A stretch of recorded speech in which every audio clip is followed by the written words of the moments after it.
Good evening, ladies and gentlemen, and welcome to the Town of Los Gatos Town Council special meeting for June 29th, 2016. If you haven't already done so please silence your devices. And Madam Clerk, if you could please call the roll. Councilmember Marcia Jensen. Here. Councilmember Rob Rennie. Here. Councilmember Steve Leonardis. Here. Vice Mayor Mariko Sayak. Here.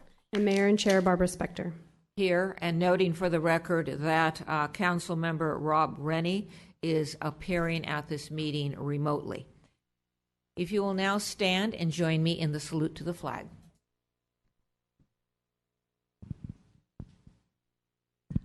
I pledge allegiance to the republic for which it stands, one nation, under God, indivisible, with liberty and justice for all. Thank you. You may be seated.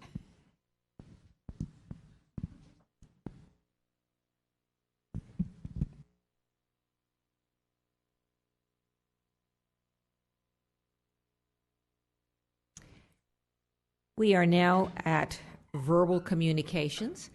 I don't have any cards from anyone, so even though this is a special meeting and only has 2 agenda items, if you wish to speak on any of the items or on verbal communications, please submit a card. Having said that, if anyone wants to address us as verbal communications, you will have 3 minutes. Please come forward. Noting for the record, no cards, no one coming forward. We will now go on. I have a card coming up. Is this for verbal communications? No, okay. It's not verbal communications then. Yeah. So we are now at other business. And the first agenda item is to consider a time extension for story polls for the Phase 1 North 40 development applications. And then it's APNs 42407-024 through 027031 through 037, 070, 038, 083, 086, 090, and 100. Are we having a staff report this evening? Thank you, Mayor. Laurel Prevetti, your town manager. Just very briefly, a reminder that back in February of 2016, the council did consider the applicant's request for a story poll exception. The council added certain conditions that are outlined in your staff report this evening and granted the story poll extension. Once all of the polls were to be erected, the applicant had a 60-day window within which those polls were to be maintained. Subsequently, in April, the applicant asked for an additional modification to the exception. The council heard public testimony, considered it, and denied the additional exception. The applicant subsequently completed the story poll installation per the original story poll exception in February. That work was completed and certified on May 2nd, which started the 60-day clock, which ends on July 2nd. You have received in your packet a desk item with correspondence from the applicant's attorney as well as correspondence from town's members. The town has continued to receive correspondence after the 11 o'clock timeline. And just for your benefit, much of that correspondence was of the same nature as other public comment that came in prior in terms of concerns for the length of time that the story polls would be up. We are available for any questions, and thank you very much. Thank you. A couple of questions before we look to the other council members. Could you just, to put this in context, could you just explain to us what the time frames are for this application under the expedited state law that is being used? Right. So we have a complete application for the architecture and site application that was submitted to the town quite some time ago, as well as a vesting tentative map. Collectively, we've been referring to those as the planning applications. So the planning applications were deemed complete, I believe, in May And that then sets the clock ticking under California permit streamlining laws. So we have a definitive time period within which the town must act on those applications. That means an approval or a denial. We are proceeding with Planning Commission hearings for July 12th. That will be the first, and we suspect of several Planning Commission meetings. The Planning Commission's role is one of a recommendation to the Town Council. They are expected to finish their work by middle to end of July, which then enables the Council to begin its deliberations as the final decision maker on the applications in early August, and we have tentatively scheduled August 9th for the first Town Council meeting on the applications. Under the state's Permit Streamlining Act, the Council must complete its decision no later than September 7th. Thank you. Other questions of staff? Ms. Jensen. Thank you. I just had a question regarding how this matter ended up on our calendar tonight. Was it a request by the applicant to take down poles early, quote unquote, or was it an action independently by the town to extend the length of time that had previously been approved to keep the poles up? I think perhaps the mayor would like to address that one. I can respond to that. I received a request to consider the story pole extension.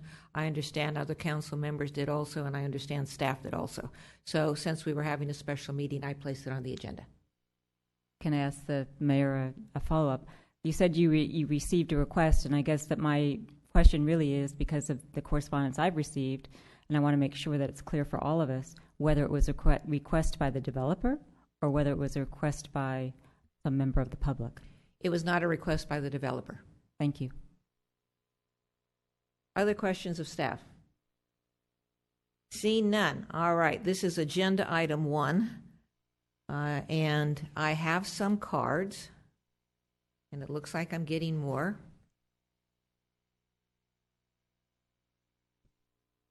And I will ask staff to make sure that when you get the cards, it has an agenda item number on it.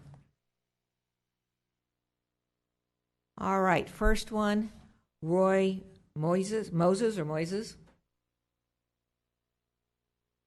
Roy Moses.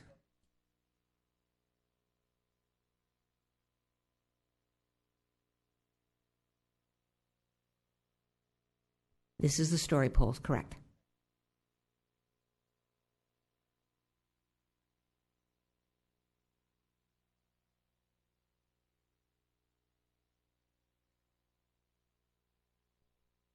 And I heard about this meeting that they wanted to take down the story poles, and I don't have all the specifics, but you kind of explained it just a few minutes ago.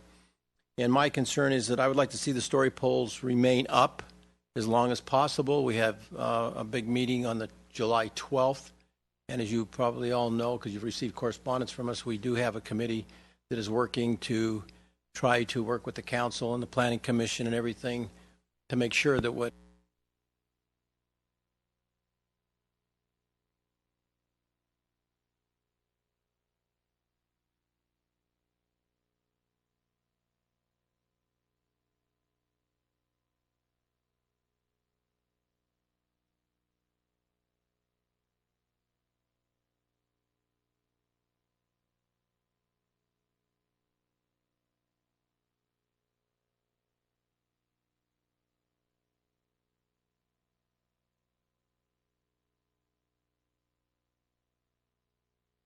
the maximum amount of time so that we can really know the impact and show the impact that it's going to show from a visual standpoint.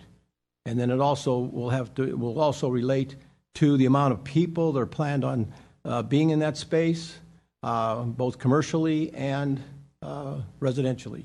So I would just like to have you give us every consideration to keep those poles up as long as they can. Thank you. Thank you. I see no questions. Jack Van Naden.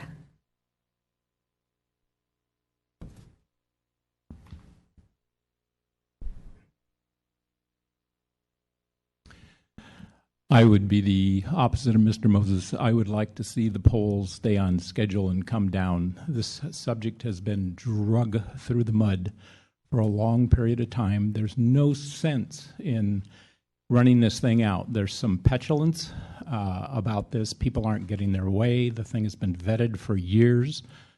And I think if we extend this beyond this July 2nd date, that all we're doing is cowing to some people that aren't getting their way. Thanks. Thank you. Lucille Weidman or Weidman?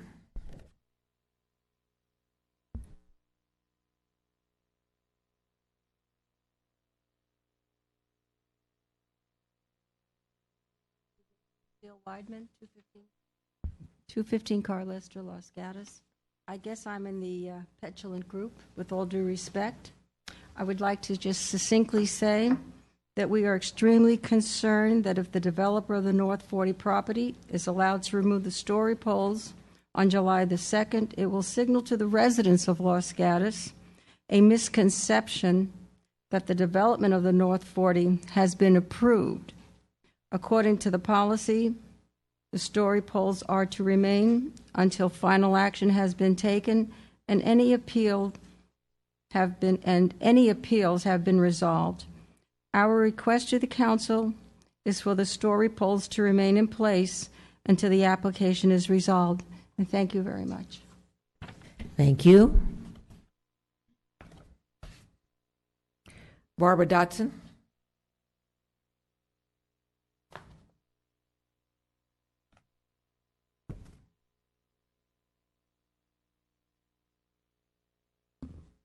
Good evening. My name is Barbara Dotson, and I live on Marchmont Drive. I'm hoping that you will extend the time during which the story poles are in place. As I understand it, general town policy is for story poles to remain in place until the project has been approved or all possible appeals have been used up.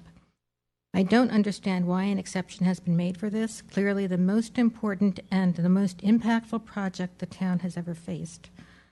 I'm concerned that if the story poles come down, people who aren't following the North 40 issue closely will conclude that the issue has been resolved.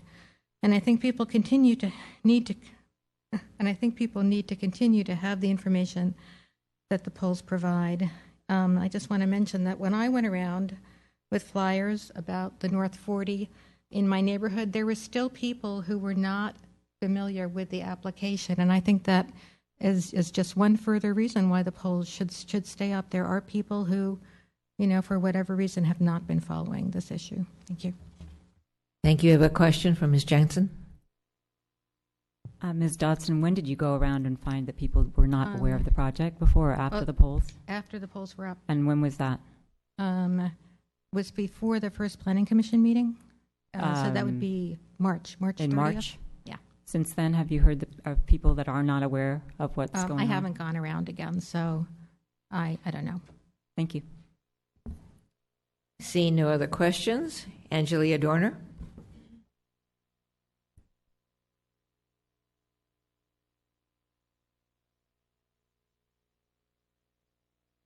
Hello, Angelia Dorner, proud resident of the Almond Grove.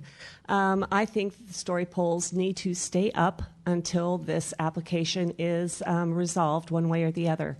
I wrote a long email to you all after the Planning Commission meeting that was initially held on this and felt that no due process had been followed as it relates to residents of this town, in that the story poles were not complete at that point in time. So any information, even in connection with that meeting, as far as I was concerned, was somewhat invalidated. My feeling is that having attended the Planning Commission meetings a lot, especially recently on some of these really contentious issues, other non-40 contentious issues, it's really important to go back after you've heard testimony and you've heard comments and you've heard other people's perspectives, to just go back and once again be able to look at it and reflect on those comments and digest them into your own context and your own perspective. I've done that a number of times with the things on Bella Vista and up on Highland, and the story poles that are still up during that process, I think, are extremely important. I think that knowledge of the North 40 or not, really, what can you do if they don't know about it by now? But I really do feel that it's just important to do that. And who does it hurt? Who does it hurt other than the people who would like to be able to go back and revisit those polls during this process and to reflect on how it impacts their thought process as it relates to this application? The only people it benefits are the residents of this town. I don't know who it hurts. Thank you. Thank you. Questions? Seeing none. Amy Despars.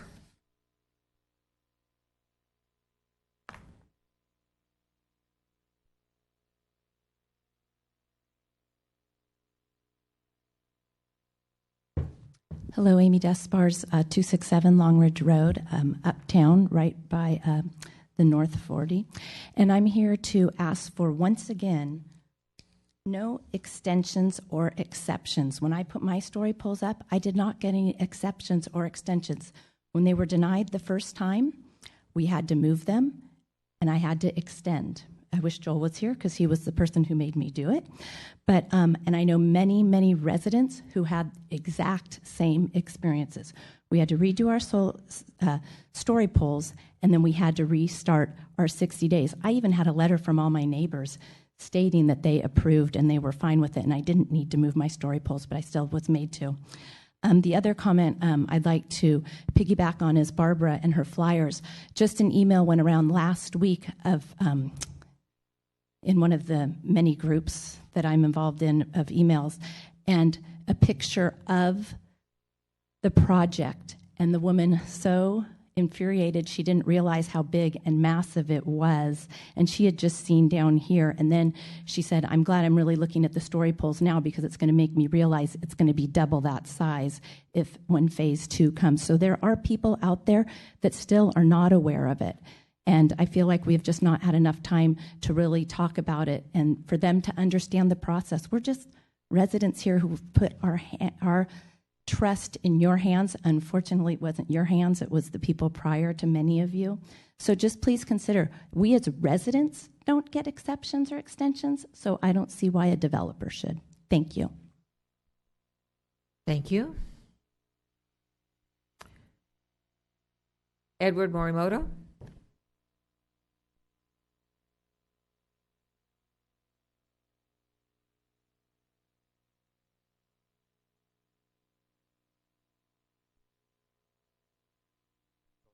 Actually. Ed Morimoto, 460 Monterey Avenue.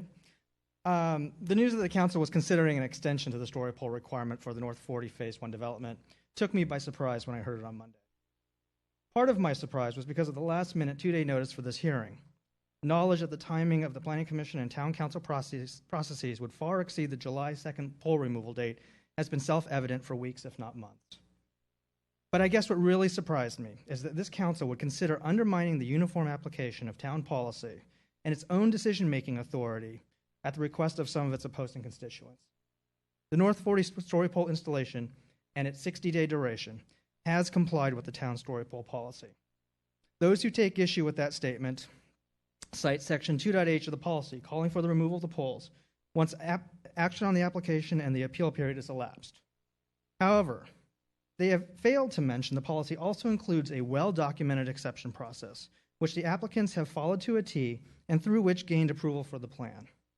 More importantly, the pole installation has fulfilled the stated intent of the policy to enhance understanding of the project and provide visual notification to the community of a forthcoming land use public hearing.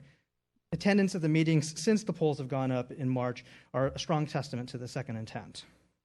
And I would posit that neither taking down the poles at the agreed upon time would threaten that impact, nor would extending them appreciably enhance it.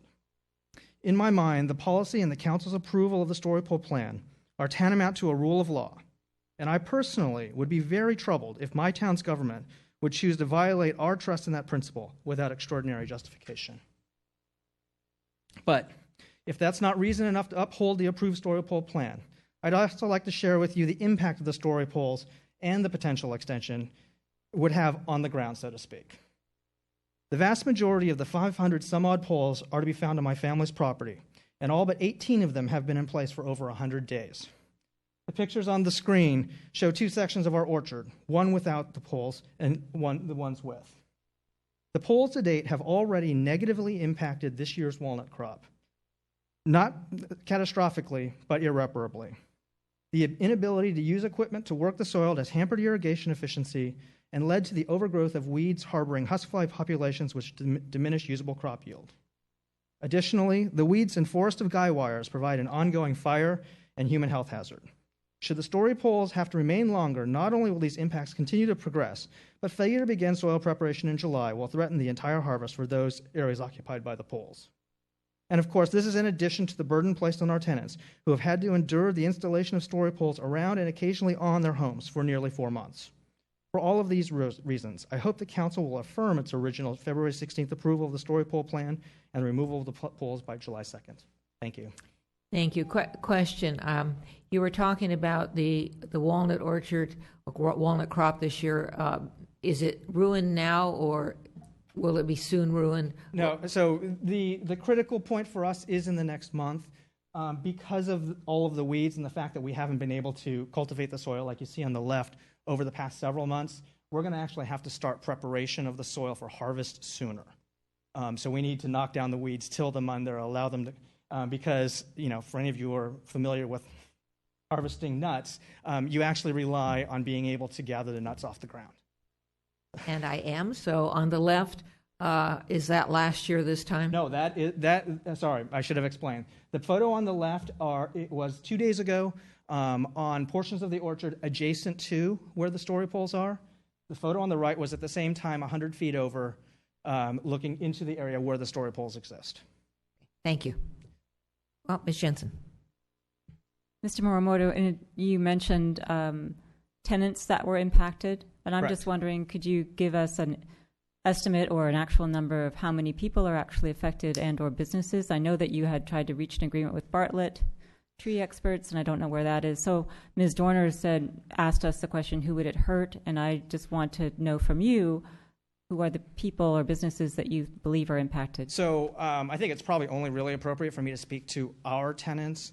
So that would include 2 households on Los Gatos Boulevard. In fact, they were 2 of the households where the contested additional poles were discussed back in April, as well as a tenant that is on the Lark Avenue side of the property. So it seriously impacts, I would say, 3 households in the sense that those properties are surrounded by the poles. Certainly, we have several residents on the farm proper, including family members, for which there is some distance between the poles and where the houses reside, but nonetheless, given that those people have free access to the farm, some of the safety hazards exist for them as well. Thank you. Further questions? Seeing none, thank you. Sandy Decker.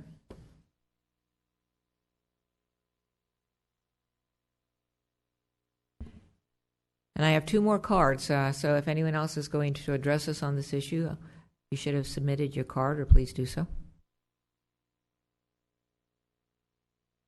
Sandy Decker, Glen Ridge. The people of this town, knowing that's the largest piece of land to be developed, knew someday it would be. And the hope was that when it came, all the things we talk about in this town as the kinds of things we care about, like open space and community and so forth, we could meet those needs on that piece of land. All of a sudden, various meetings were being held, and a whole bunch of people were really not aware of all these buildings, all of these meetings. And then the idea that this was going to be developed, but not really with the feeling of community, got around town fast. And something else got around that I thought was very, very painful. What got around was the feeling that the leadership in this town was going to let this happen. And mainly because over the last 10 years, the leadership in this town has let a lot of undesirable and not exactly what this community expected happen. So there was really a feeling, I think, and I know everyone's talked to people who said, this is a done deal. Don't fight it. And then those poles went up. And when they went up, even if you felt like it was over, you felt like there was a chance. And suddenly people began to ask questions and were more involved. Suddenly it wasn't 40 acres, it was 20, and it was very dense and it was very intense. And the next meeting was important to everybody. And you saw that, you understood it. And as a group of leaders, and I hand it to you too, Ms. Privetti, you realized this town was very, very interested and wanted to be involved. You took a tremendous amount of time and money and put on probably the one and only in the 45 years I've been here, truly public meeting about something that was affecting everyone in this town. And it was extremely important. The voices changed. The voices in this town really believed that they were going to be served, if not served, heard. You take those polls down 10 days before the first procedural hearing on this particular application, and you will have lost that hope, you will have lost that voice, and you will have lost that opportunity, I think, to put credibility back in the process. Thank you. Thank you. Bruce McCombs.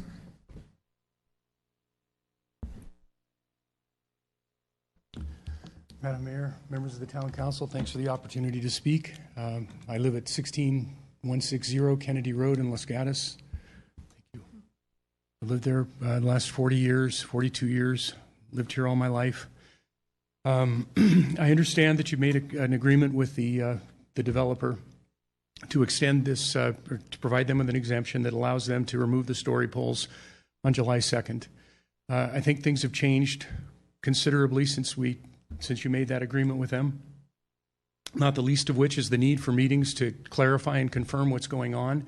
It's a clear indication that we still have quite a bit to learn, and I think we're still in the study process. And to deem this application complete, procedurally, technically, that may be correct, but I think in our hearts we all know we don't understand what's going on here. We don't have a grasp of it. We may think we do, but I'm learning something every day, and I'm spending 6 to 8 hours a day on it every day, every single day, and I can't even come close to grasping it. So God bless you for figuring it out, but I just believe that by the fact that we've taken this, extended it, required more study sessions, that's an indication that we need to extend the story pole exemption. And I think that,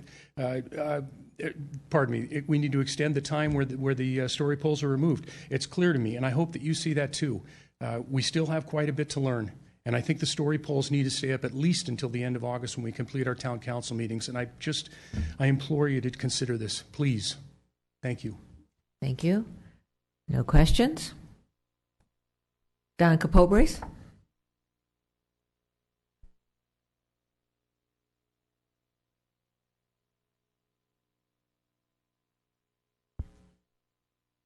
Madam Mayor, council members, I'm Don Capobres, representing the North 40 Development Team. I'm neither here to ask for anything. Quite surprised to actually be here tonight. Just found out about the hearing yesterday, I believe, and just saw the staff report today. Had a debate amongst our team about whether or not I should even speak here, because we're not asking for anything tonight. But in respect for the process, obviously we have a big part of this. The right thing to do was to get up and address any questions that you might have. I will say this, the story poles have kind of been a game changer for the North 40 process. We do quite a bit of community outreach in the town. We are as accessible as any developer has ever been as a developer can be. And we have heard from many folks in town who we haven't heard from in the almost 9 years that I've been working on this. And so the story pole policy has worked. To the issue of who does it hurt, story poles has probably been the hardest thing that I've had to deal with to date, because there have been people impacted. I got up because you asked Mr. Morimoto about the tenants that we had to negotiate with. We've negotiated with tenants that would allow us to remove for a time frame that they initially wanted 10 days.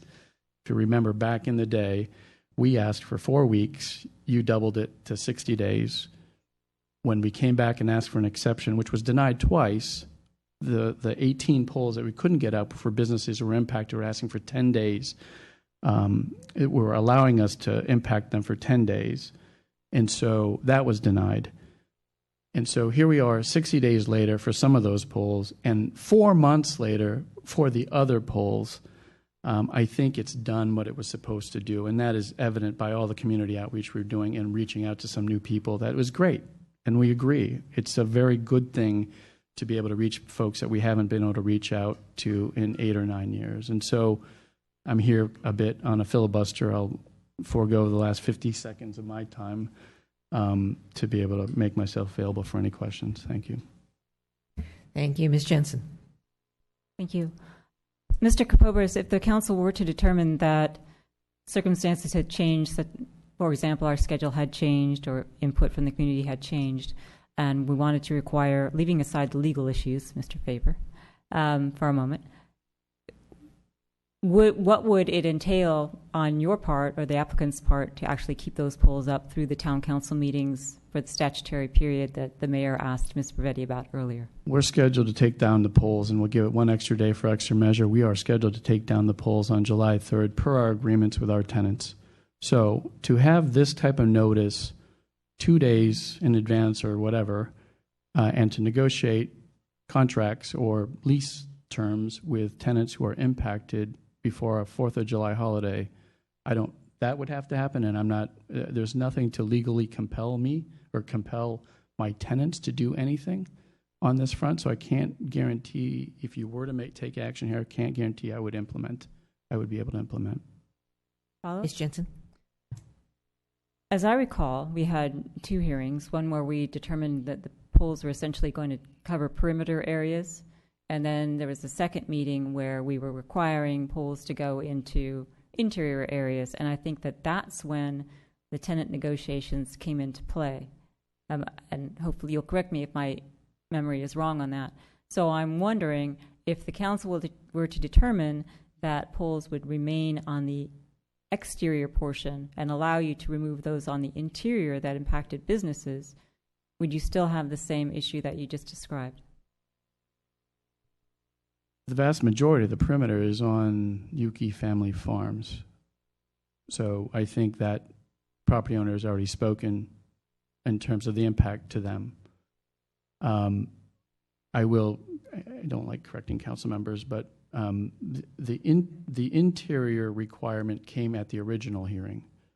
We had proposed just the perimeter, and then through outreach and conversation prior to our initial hearing on story polls, it became pretty evident through staff that that wasn't going to fly.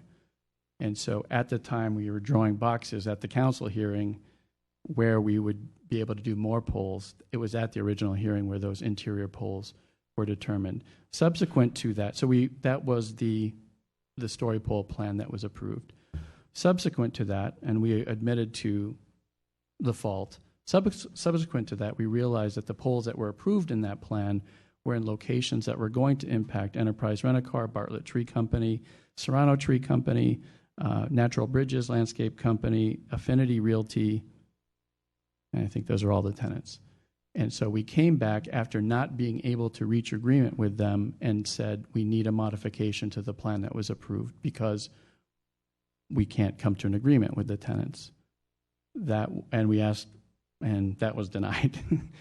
We went back, tried to work hard with the tenants, figured out we could do something for a shorter time period. We can get some polls, but not all the original polls up.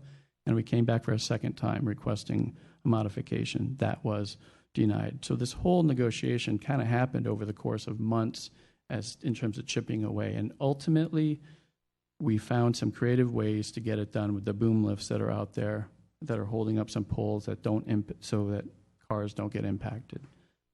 But it took everything we had in terms of conversations and negotiations to we knew we had to implement the story poll plan as was approved. And we exhausted kind of all remedies to try to get there, and to extend beyond that, that original time frame is going to be very difficult. Okay, thank you. I stand corrected. Further questions? Mr. Rennie, he's had his hand up for a while. Thank you. I apologize that I'm not there in person, Mr. Capobras. I've got a deaf in the family, so I'm taking care of my father. So my question, I guess the first one related to Mrs. Jensen's comments. So there was 18 poles that went up at the end. I think what she was leading to, or at least what I would ask is, could you take down those 18 poles? That would then allow, uninconvenience or the people that are, we inconvenience by putting them up. Could you then leave all the rest of the poles up for some further amount of time? I realize your lawyer submitted a letter saying that we didn't really have the right, the town doesn't have the legal right to extend it. So I would then say, would you be willing to voluntarily keep most of the rest of the poles up until at least the first planning commission meeting or the possible, I think there's going to be at least two, so at least two of the meetings. From the testimony from somebody that from the Yuki farms, it sounded like they've got sometime in the next month they need to start tilling, but maybe we could keep them up at least another 2 weeks until we have the planning commission hearing. Could you comment on that, please? So for the properties, so for the 18 poles, I would say that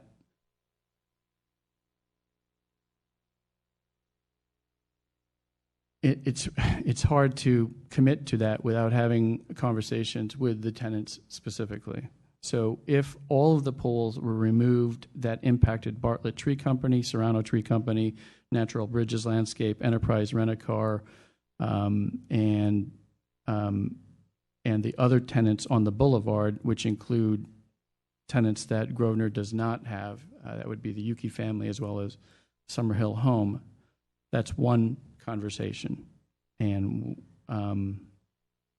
that is the entire perimeter. That is basically everything that folks can see from the Los Gatos Boulevard perimeter. So that's one. Councilmember Roney, I'm trying to answer your question. The second issue is, again, having to do with the other perimeter, which is on the freeway, which the farm operations are impacted on. So again, without having conversations with all the tenants, I find it very difficult to give you an affirmative answer on that. Mr. Rennie, other questions? Well, you can think. I have other hands up before. Mr. Leonardis. Thank you, Mayor Spector. Mr. Capobre's understanding that there has been some evolutionary occurrences throughout this process, and then there's people who will say legal, not legal, right, not right, and all those kinds of things. When it comes down to what the public desires, I think there is this question of should we, and I just want to ask you to try to look at it not from the standpoint of being the developer of the project, but as a member of the public who might be attending planning commission meetings or council meetings in the future. And what would be your point of view in that regard? Would you prefer that the poles remain in place, or would you rely on some other means? Because a lot of times the public doesn't come forward until the last minute. And with council and what we did, we try to grant exceptions and do things in the past to try to be flexible. And then now our meeting schedule has become pushed out. So it makes it very difficult for those members of the public who still might be coming forward, who might be attending the meeting, right, to try to understand what they're really looking at here. So could you comment on that? Yep. As we said from the very beginning, we believe in the town story pole policy, and we wanted to implement it to the best that we could, which we did, and it's done.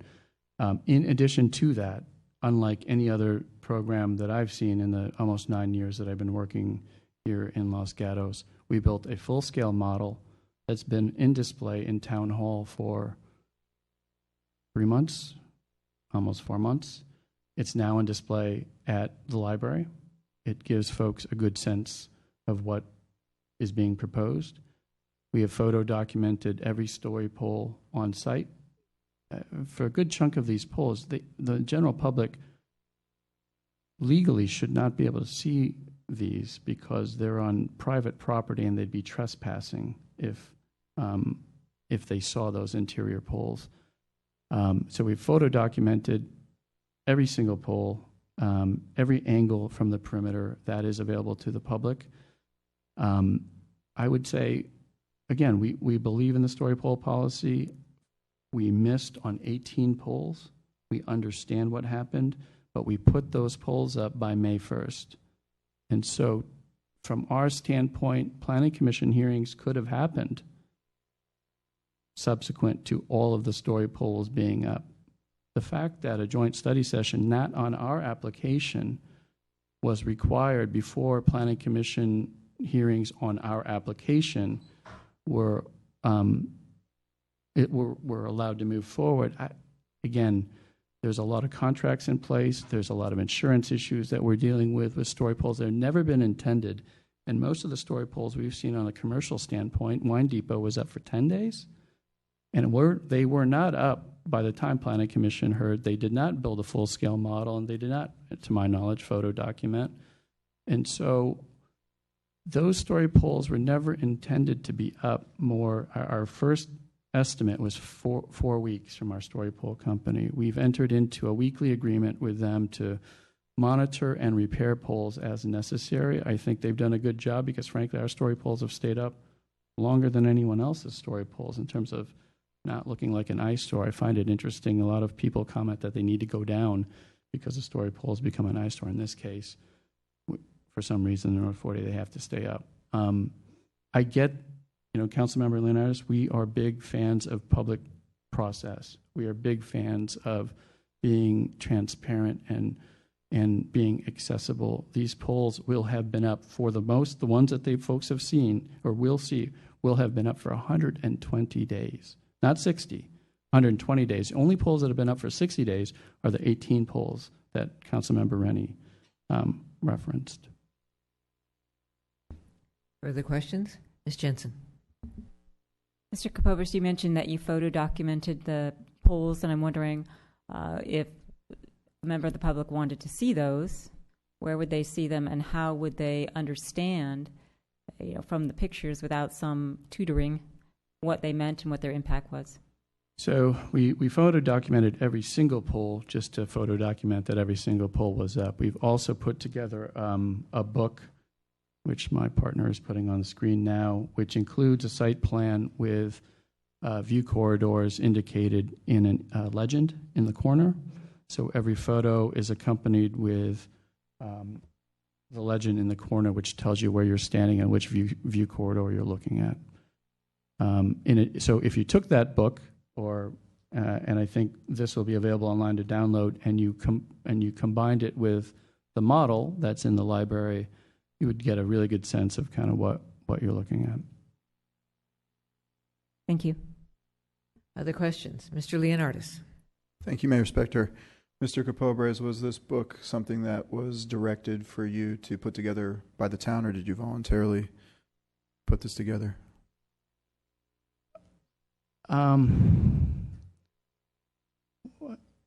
Maybe I'll look at the staff to answer that question.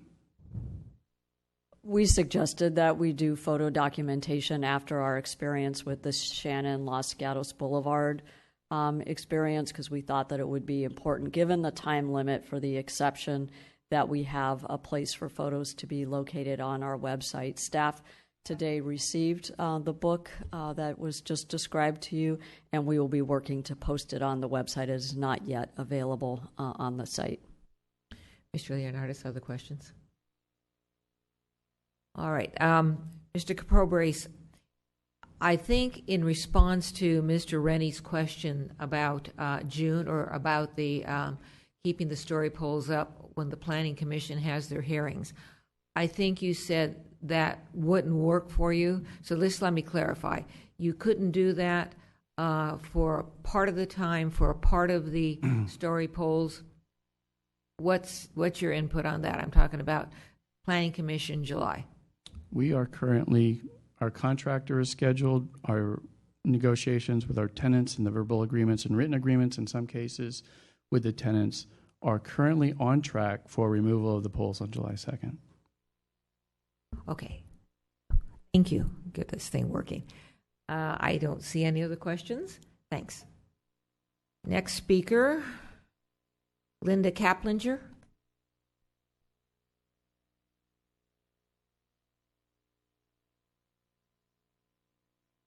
Hi, my name is Linda Kaplinger. I live at 243 Jones Road and at 326 University.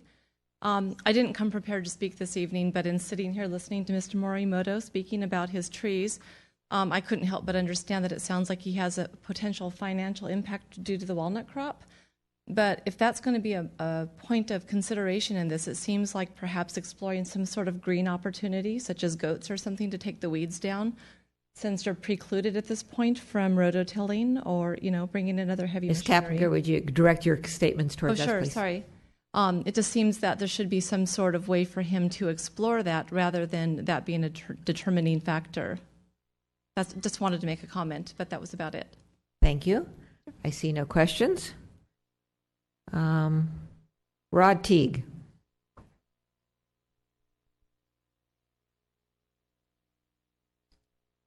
Thank you, Madam Mayor. I do agree with Don. Polls are an eyesore, but they're there for a reason, and they're there as a precursor as to what is going to be there permanently. And I think I understand the developer's frustration. I understand property owners' frustration.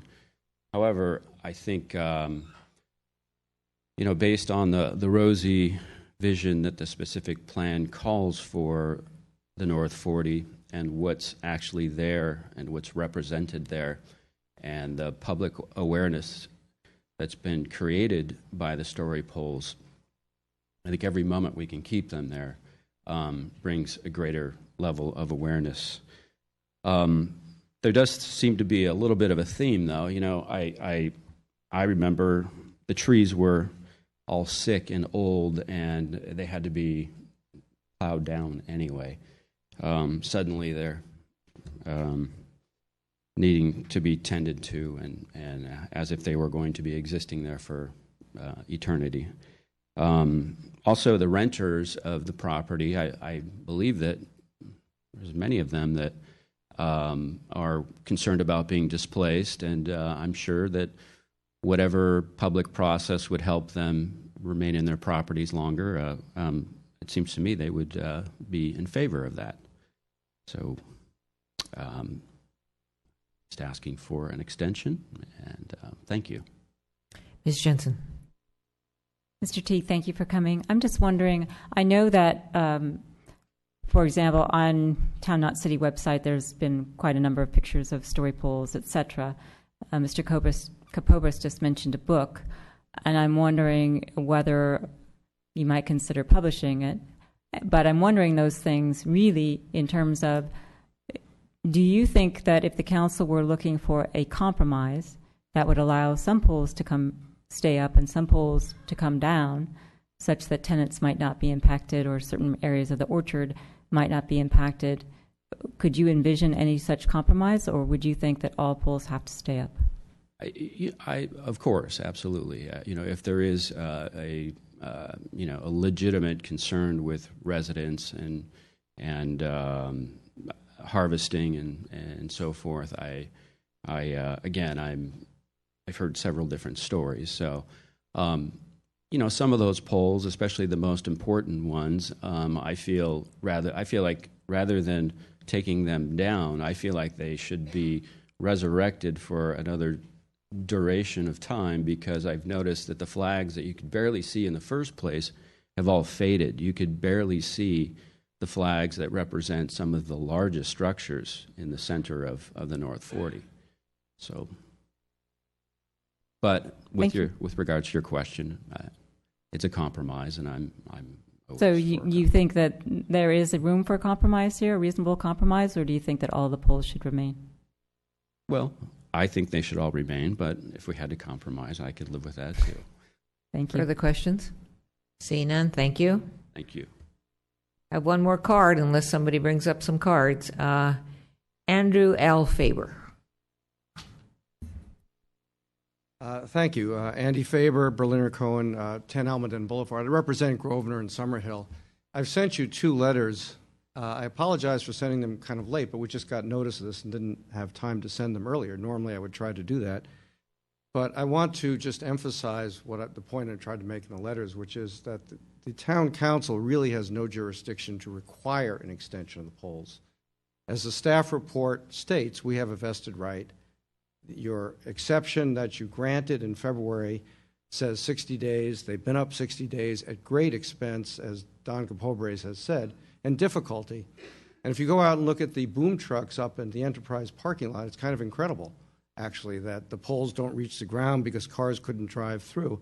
It's obviously not a desirable way to do story poles. They've been up for months now. There are over 500 poles. There are thousands of guy wires. It's a very complicated situation. But we've complied fully with the town policy. And the town policy doesn't give the council the right to change anything at this point. The town council's involvement is through the exception process. We applied for an exception, which you granted in February. That's the operative one. We applied for another one because a mistake had been made in the suggested location of the poles. You denied that. So we're still operating under the 60-day policy. Although, as Don says, 96% of the poles have been up for almost 4 months now. It's only the last 18 that have been up for 60 days. So the bottom line, I think, is that you set up a system, you granted a permit, we've relied in good faith and at considerable expense. I cited some cases in my letter today. The Woody's Wharf case says, needless to say, changing the rules in the middle of the game does not accord with fundamentally fair process. Kind of a colloquial way of saying it, but the fact is that you required a pretty difficult and harsh thing to be done, which we did. We've complied fully. And they've served their purpose. If you think of the thousands and thousands of cars that drive by every day, there have been millions of views of these poles. And they obviously have alerted the public, which is what they're supposed to do. The public has gotten much more interested in the project, and that's appropriate. So the bottom line from our perspective is we've complied with your policy. The poles have served their purpose, and we don't think that you have the ability at this point to ask for anything more, nor is there any reason really why you need to ask for anything more. Thank you. Questions? I do. Ms. Sayak. Thank you, Mr. Faber. I tried to digest your letters as much as I could, but I just want to make sure I understand. The impression I got from the letters as well as the discussion today is, regardless of what we decide tonight, it is your opinion that legally nothing has to remain after Saturday. I think that's correct, unless the applicants agree to some modification, which I understand they're not proposing to do at this point. And just one question. You mentioned permit, but it's my understanding there's no actual permit that was awarded for these story poles. It was an exception on our part on our own story poles, giving you an exception, but there was no actual permit that we awarded to you and your applicant, correct? In a technical sense, yes. However, as the staff report points out, which I assume is language from your city attorney, that the approval you granted is in the nature of a permit. It was permission for us to do something and requirements that we do it in a certain way. And we acted in good faith reliance, fulfilled all of the conditions. So the vested rights doctrine, in other words, the fact that once we have done it, we have a right to say that's it without further changes, would apply. And I think that's what the sentence in your staff report means, and that's what I tried to elaborate in my letter. And if I may, one more question. Just before we close the public hearing, I just want a clear understanding. The 18 polls that Councilmember Rennie had just mentioned, those are the 18 polls that came back to us in our second review that basically impacts businesses and residences that are currently living and working there. Is that correct? Those polls do. That doesn't mean that those are the only polls that correct. impact I understand. That's correct. I understand. And so if there is further discussion about these 18 polls and trying to look for a compromise, could you actually put back on the overhead where these 18 polls are, and would it significantly alter the viewscape for those that are trying to understand the magnitude of what this proposed application would be? Would you happen to have I think that's a any question I'm going to have to punt to Don to explain to you. Would it be possible just before the close of the hearing? We will go back. Let's finish with Mr. Faber. Do you have other questions for him? And No, then, that was it. all right, other questions for Mr. Faber? Mr. Faber, I have a question or two Yes. for you.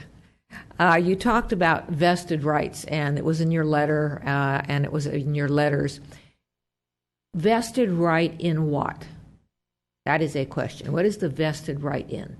It's a vested right to comply with the conditions that are granted and not have them changed in midstream to require additional expense and inconvenience and additional actions be taken.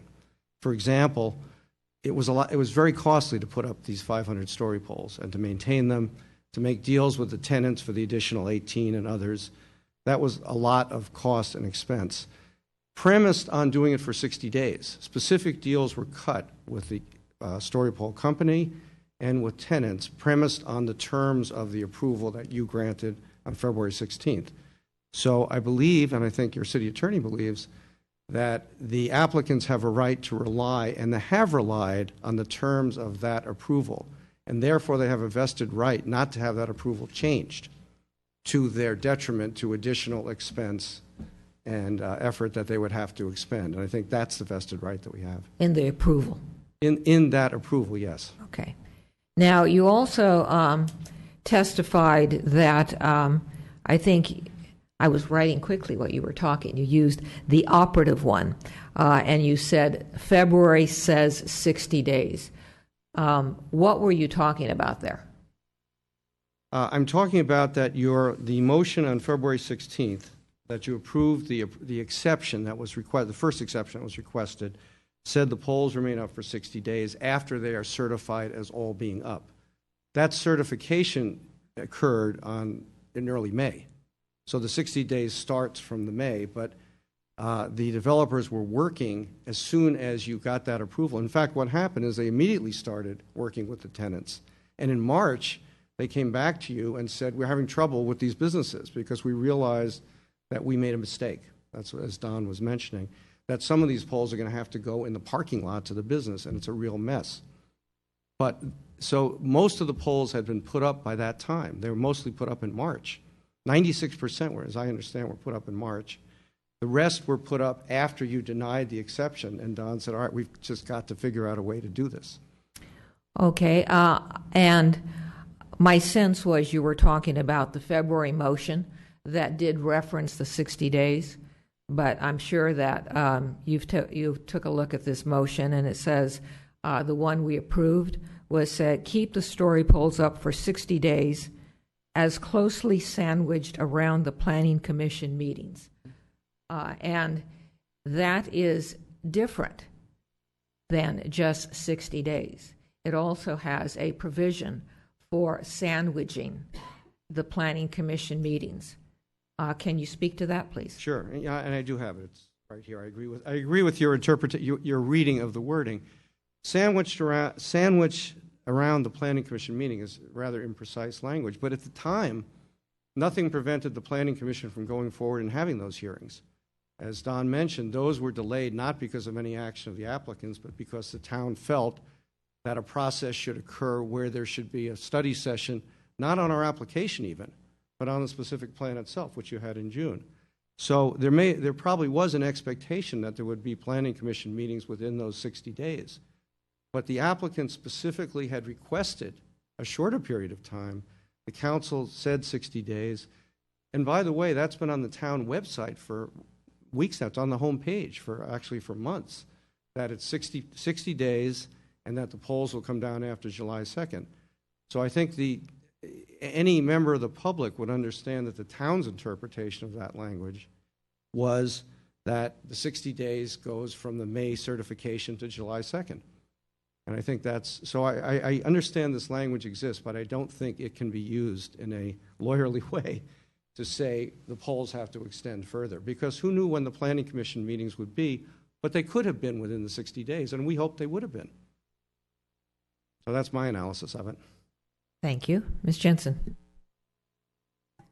Mr. Faber, I was interested in your answer regarding vested rights. Mm-hmm. Would you agree with me that a vested property right is different than a right to rely on an action that a council takes in interpreting its own rules and policy? You know, I think it's an interesting question. We do a lot of work of vested rights because it comes up all the time in land use practice. And also, as you may know, I'm the acting city attorney of Gilroy, so I see it from the other side as well. There are two kinds of vested rights, as I understand it. One is the right, essentially, to develop and build your project in a certain way. And that's what many of the vested rights cases deal with, where the zoning is changed after you started building, for example. And the court says you have a vested right, they can't change the zoning. The vested right that we're talking about here, and that I think that Rob refers to in the staff report, is really the fact that if the town council issues something like a permit, it may not be called a permit, but it's a right to do something and an obligation to do something with certain rules, and the developer complies with those rules, I think they have a right, and I think Rob thinks so also, called a vested right, not to have those rules changed in the middle of the game or at the end of the game. So in answer to your question, this is that kind of vested right, in my opinion. Mr. Faber, I'm sort of like engrossed in this motion that we approved last February. All right. And when I found it, I realized that neither staff nor council nor public had referenced the second half of the motion. Everybody kept talking about the 60 days. And they weren't speaking to the fact that these 60 days were tied to sandwiching before and after the Planning Commission meeting. And so I'm still thinking about that and why we can ignore the part of that motion that speaks to the netting being up before and after the Planning Commission meeting. I think the two reasons, or several reasons. One is that we all have interpreted to mean 60 days, and as I said, the town did too, and it's been on your own website. Secondly, though, as you recall, under the Permit Streamlining Act and the Subdivision Map Act, the actual timelines to approve this project were much earlier than the ones that Ms. Pervetti mentioned. In other words, the end of July for Planning Commission and September 7th for Council. We agreed at the town's request to extend those timelines. This project could have gone to the Planning Commission and probably should have earlier. We agreed to an 85-day extension of time for Planning Commission hearings at the request of the town. And there's a written agreement which went to you in May that enforced that, or that established those deadlines. The September 7th deadline for council action is in that written agreement. So I think in that context, this Planning Commission language should be understood as, if we hadn't agreed to those extensions, you would have had to have the Planning Commission meetings, or the project would have been deemed approved. Ms. Sayak. Thank you. Just as you're engrossed with the motion, I'm engrossed with this discussion we're having. It because it's I think we're having a difference in a policy discussion, really. And I see your point about, you're talking about the Streamlining Act and vested property rights, but right now, what we decide on with story polls in no way affects the timeline of your actual application. And so I don't see the connection between the two. I see a discussion on our part of keeping to our story poll policy, and yes, there's this discussion of whether or not there was an exception granted in February, but I don't connect the two with your vested permits, because your applications are proceeding as they are going to proceed based on the agreements with the extensions we all signed to.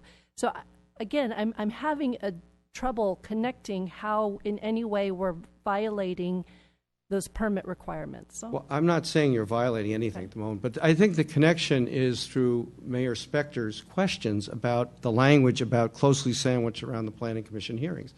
And again, my analysis of that is that at the time the 60 days was agreed to, the reasonable expectation was that there would be the hearings within 60 days. And in fact, that would have been required by the Permit Streamlining Act and the Subdivision Map Act. However, the town decided on a different process and decided that we should have the study session in June on the specific plan, not even on the project, and that our hearings should be delayed until after that study session. We didn't ask for any of this. We were prepared to go forward and have Planning Commission hearings within the 60-day period. So I think that's the connection. And based upon that, we relied on that and entered into a number of contracts for 60 days. and to on one day's notice tell us at a special meeting that we should have to go try to renegotiate contracts over a holiday weekend for additional time and considerable additional expense, I think is unreasonable. And I don't think you have the power to do it or to impose that. And just one, and so the contracts that I guess now I'm clear. So I'm just confirming the contracts that you're referring to are the contracts that you have with your tenants. With tenants and with the company that does the story poles and the maintenance and the removal, yes. Okay, thank you. I see no further questions. I believe that, I don't even remember which question it was, but somebody wanted Mr. Capobres to share some information with us. It had to do with Councilmember Sayak's question about where the business poles were, or the 18 poles, I think. All right, and somebody is going to show that to us. John, are you willing to do that?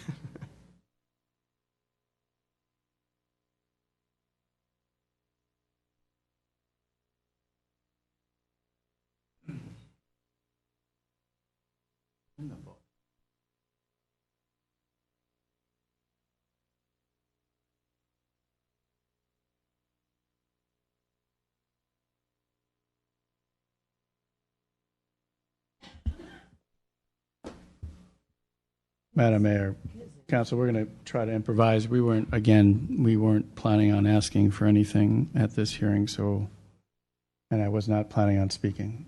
So we're going to try to improvise. I'm available to answer any questions you might have. Thank you, Ms. Sayak. So the questions I had were, as an afterthought to Councilmember Rennie and Councilmember Jensen's point of which story poles specifically are the ones that impact the tenants that live there and work there most directly. That if you can show that to us so that I have a better idea of awesome. who is at harm right now. Let me start with this one.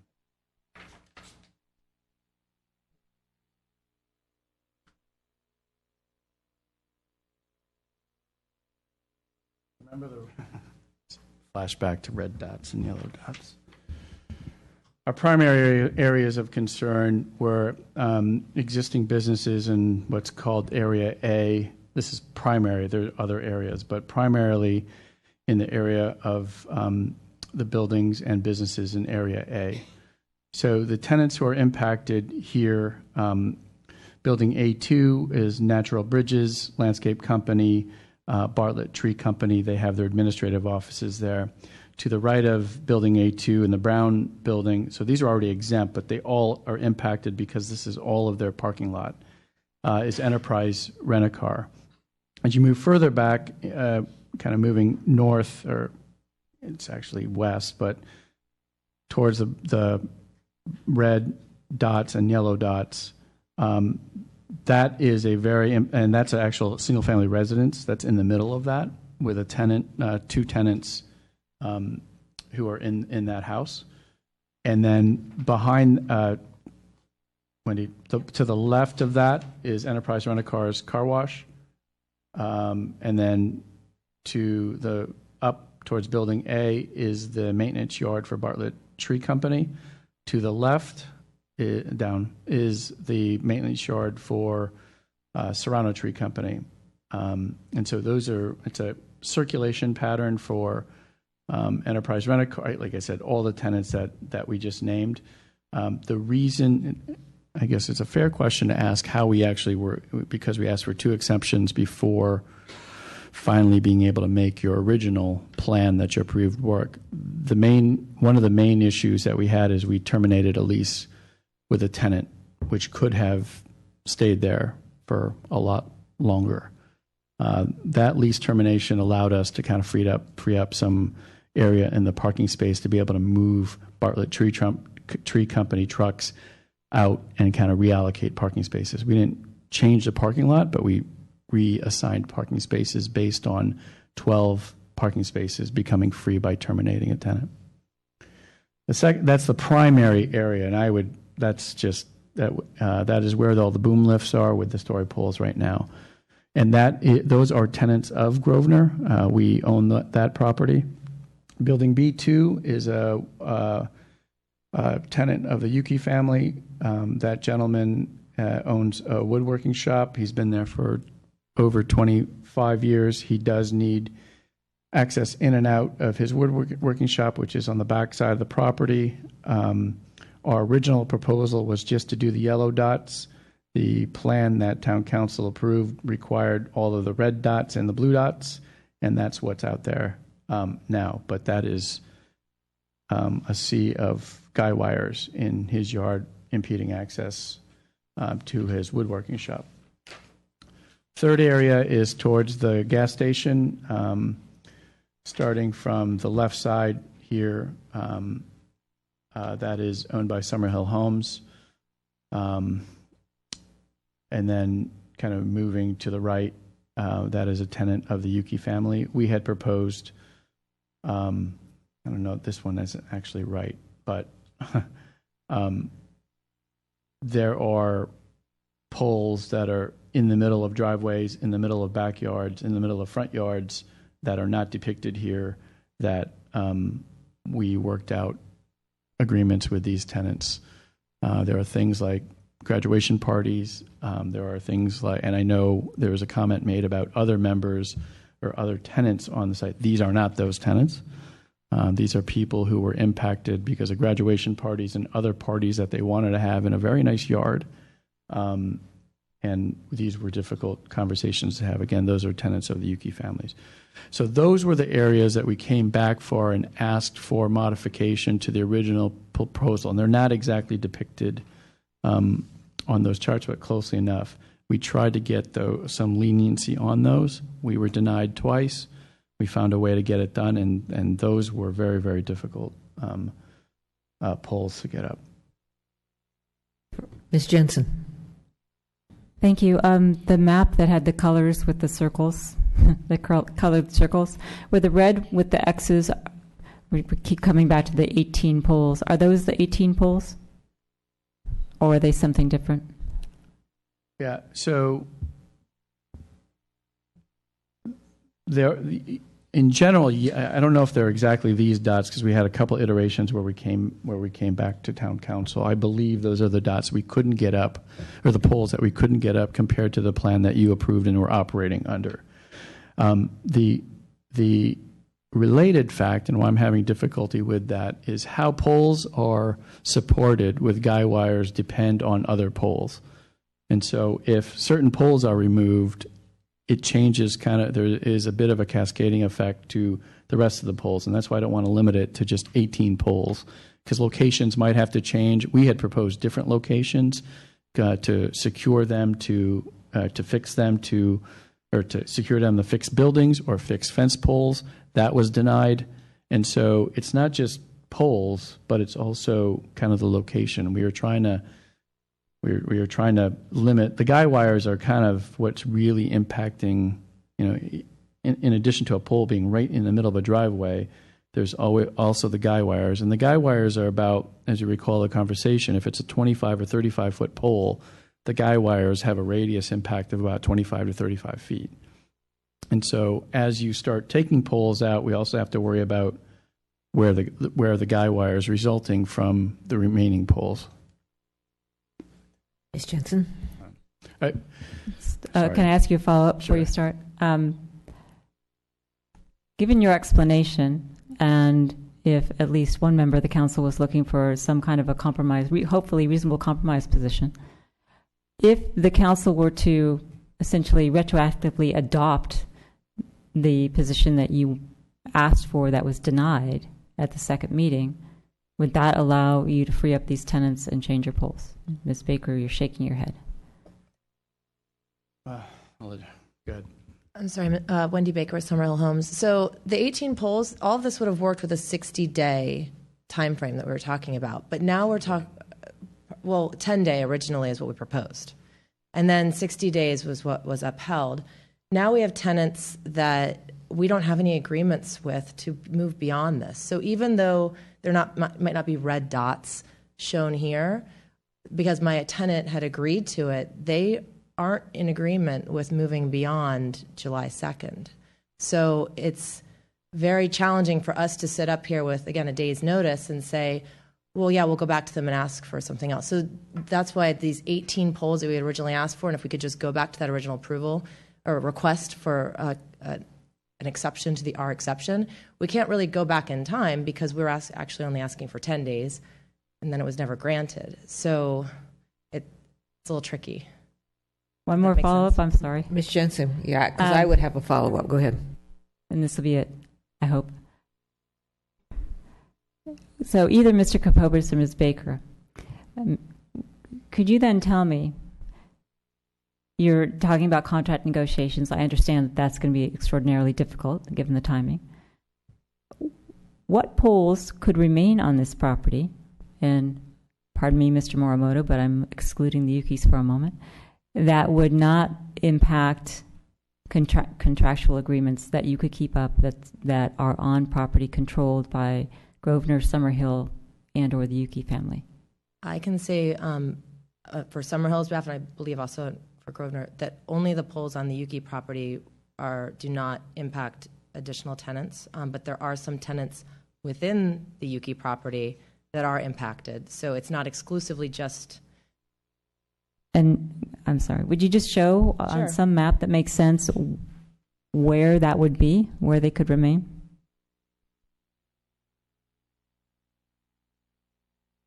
I'm not suggesting any remain because Mr. Morimoto got up and spoke that he would not like any to remain. Just hypothetically. Hypothetically, I would say that any tenant that the Yukis have that may be on their property but is not orchard land, for example, where you could put guy wires more easily, I would say we cannot control that. They're their tenants.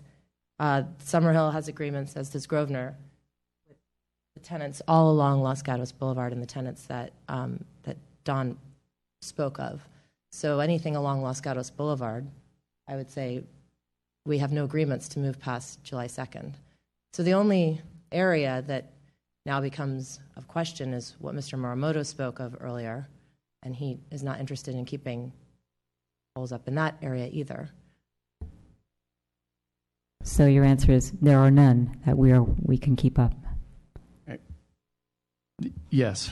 I mean, we don't want to be those people. I don't like giving that answer, but given the contractual agreements and the agreements that we have with tenants, again, we had started with 10 days, went to 60 days. We're beyond 60 days. I have not spoken to one tenant out there about this issue at this point in time. And all of those poles that we're talking about are on tenant premises. There's nothing that I can do to legally compel them to do anything that they don't want to do. So without a conversation, without any of those tenants about our poles or on their premises, it's a challenge for us to answer at the microphone today. Thank you. Other questions? See none. Thank you. I have no other cards. And I see no cards coming forward. So I am now going to close the public testimony of this matter and look to the council. And I think I'll start, so give other people a chance to think through. Even though this was a shortened time frame for a council hearing, we received a lot. I received a lot of input. I believe we all received a lot of input, and some of it is very conflicting, and that's understandable. We have those who will say that don't grant the applicant an exception. Don't grant the applicant a story pole exception. That came to us a lot. But the fact is, this council granted an exception on the story pole policy in February. Then you hear, well, we have an exception. That exception requires 60 days.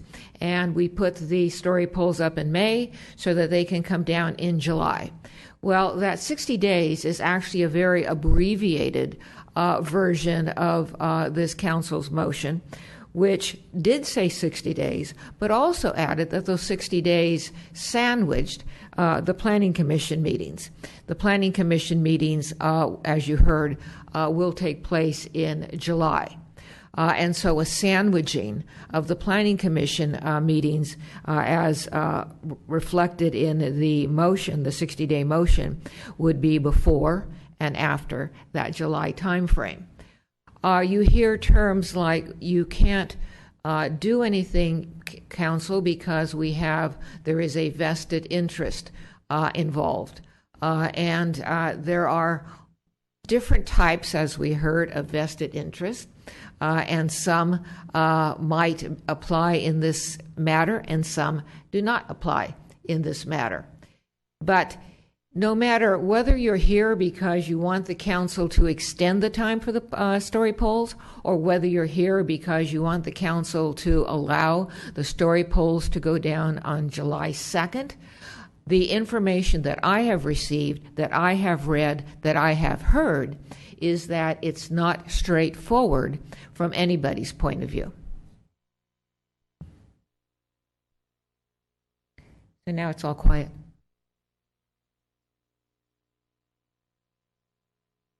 Ms. Jensen. I just had questions. Ms. Pravetti, I hope you're going to be able to stand in for our town attorney, because there are legal questions. First one is, I was under the impression, and of course you can correct me if I'm wrong, that the town always has the power to modify, implement, whatever it may be, matters with respect to a policy, that its own policy. So, for example, Mr. Faber said we didn't have jurisdiction to change something. And I'm under the impression that we could always do something with our own policy. Am I right, wrong, or indifferent? We do have the right to modify our own policy, but that presumes that we've followed due process and given adequate notice to the affected parties. Okay, so it's not a question of power or discretion. It's a question of, was there adequate notice given for this hearing? It's one of the issues. Okay. The second question I have is, if we were to determine that we wanted to, assuming for a moment that we have the power and discretion to alter a decision we made with respect to our policy, what standards do we apply in doing that? Do we have to make findings? This council determines that we have new information, we got it wrong the last time, we made an error. What is it? Is it like the Planning Commission appeal, or is it some other standard? This would be, if we're talking solely about the story poll exception, since that is a policy, we do not have specific findings. However, I think the record would be our guidance, given the history of this particular exception and the fact that the Planning Commission did commence its hearing on March 30th. So the application is essentially running in parallel with the story poll exception process. If it is the will of the council to consider a further exception or other modification to the story polls, we would need to map out what that timeline looks like vis-a-vis the application hearing schedule that's now been set for both Planning Commission and Council, as well as our Permit Streamlining Act requirements. Ms. Jensen, okay. Anybody else? Ms. Sayak. Okay. So I'm going to work backwards. I'm going to work about the greater goal that I want to achieve, and then hopefully through town staff and through our legal substitutes, we can develop what the appropriate steps are. I think all of us would agree that we would like to have a planning commission where everybody walking into this chamber has the most up-to-date, accurate information available to them.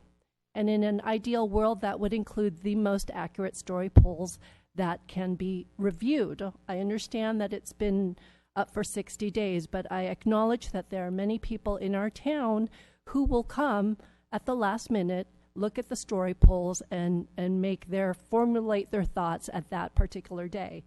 Now, there has been lots of confusion because of the way this process has happened. There was story polls put up, there was a planning commission that occurred where the story polls weren't even complete, and then at that point, I'd say we had we, the council, had information readily available that showed that there was mass confusion among our residents and that we needed to take a time out and say, hey, let's get back on the same page. Let's figure out what it is we are trying to do, and let's give everybody, our residents, our businesses, our applicants, the same information so that they can come into the Planning Commission and begin the due process on the same page, basically. Now, I still want that to happen. I still want a Planning Commission to begin July 12th. It's scheduled. Nothing has changing that date, but I want to make sure that we begin that process where people are feeling that it's a legitimate process and no one is giving concessions to anyone and there's no favoritism, because it's not. It should be a fair process that no one is doubting from the beginning. And so in my mind, it seems like by whether it's an exception to this, to that, we should just have some story polls up. And what I'm looking to today is what can we have up without breaking legal contracts between the applicants that give our town as accurate a picture as possible on July 12th moving forward. I don't happen to have that answer today. I'm hoping someone, as we have these discussions, can help me to come up with some kind of a compromise. But I really do think we need to keep something up there so that people understand this is not over yet and that you still have an opportunity to weigh in on July 12th, as well as all the further meetings that will be happening until September. Let me follow up on the Vice Mayor's comments. I also agree that it is in the best interest of the applicant and the community to allow the story polls to remain up on sandwiching on both sides of the Planning Commission meetings. I disagree in the sense that I don't believe we are changing anything. What we are doing is clarifying for the applicant and for the community when this 60 days begins and ends. It begins prior to the Planning Commission meeting and ends after the Planning Commission meeting. But I do agree that it is in everybody's best interest to have the story polls up, with the possible exception of those that the evidence may have shown are harmful or dangerous, so that the Planning Commission, so that the community can have the benefit of that input when they make decisions. And somebody had said, well, quit extending, stay on schedule. This would not extend, this would stay on schedule. So there would be no changes in that regard. So I guess what I'm looking for is a clarification to our exception, not an exception to our exception, so that this can go forward before the Planning Commission. Further discussion.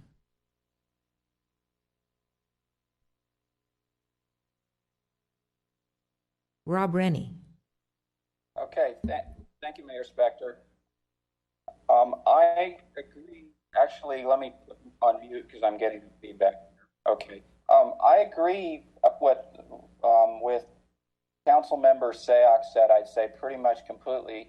To sort of shorten it and simplify a little bit is, from all this listening about the discussion on our legal standpoint, I don't think that it's that strong, and I think that it sounds like the app take the polls down on July 2nd.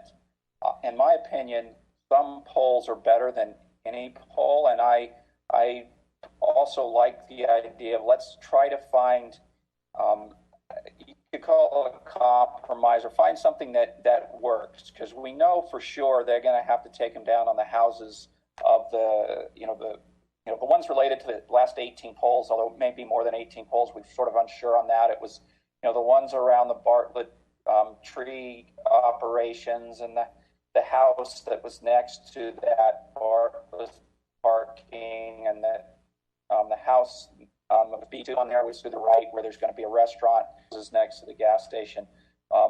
We may lose most of those story poles. I know that the Yuki farm needs to start working. I'm not sure that the inside poles add very much. Maybe the applicant can leave some up around the edges along Lark and along the freeway. I think that will, and if they could leave up the taller poles for the Eden housing portion of it, I think that's still going to give people the idea that something's going there. You really need to go look at the model to really understand what's going on.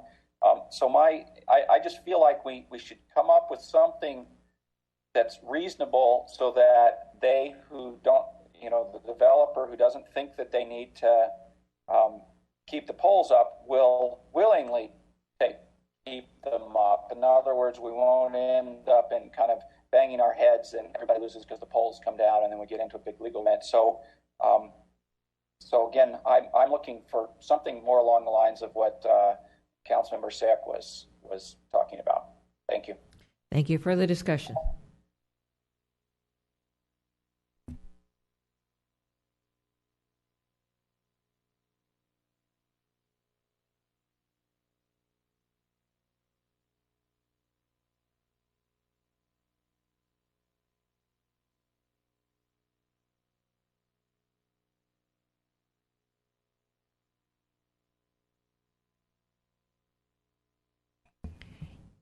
I'm going to have to play poker with you someday. I know, because I always lose. I'm Ms. Sayak. going to need staff help with this. It's difficult to make a motion when I don't know exactly, I don't have a diagram or anything to point to. I think based on what I heard tonight, I think what I heard was that there's consensus among the council that some polls should remain, but we understand that there are some, we discussed at length 18, it was pointed out, that has been shown to be detrimental to those that live there and work there. So it is my motion, and please help me if that the story polls on the proposed application will remain, with the exception of possibly the 18 that the applicant will work with staff to show is detrimental to those living and working in the immediate area. In the immediate area. Vice Mayor, I'm prepared to second your motion, but when you say they remain for what period of time? I mean, for example, I've been talking about sandwiching the Planning Commission meeting. Are you talking about a lesser time, a greater time? I guess I would, depending on who seconds it, I'm open to it. What I don't want, I don't know enough about story polls. I want to make sure that they remain safe and sightly.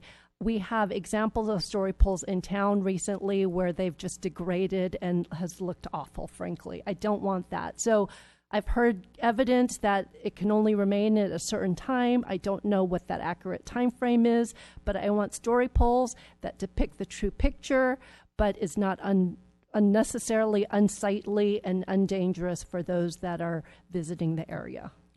All right, I'm going to, if the maker of the motion will, if the maker of the motion were to limit her having the story polls remain until the Planning Commission completes its work, and then with the, except for the 18 that we have been discussing, I will second that motion. Then I will accept it. All right, we have a motion on the table. Now we're looking for discussion. Ms. Jensen. Just wanted to ask a question of Ms. Pravetti before I figure it out. What precisely, to the extent that it is precise, is the schedule upcoming for Planning Commission and potential town council meetings? Planning Commission is scheduled to resume its discussion of the North 40 on July 12th, continue on July 13th, and conclude on July 20th. So they have those hearings set. assuming they need all 3 dates.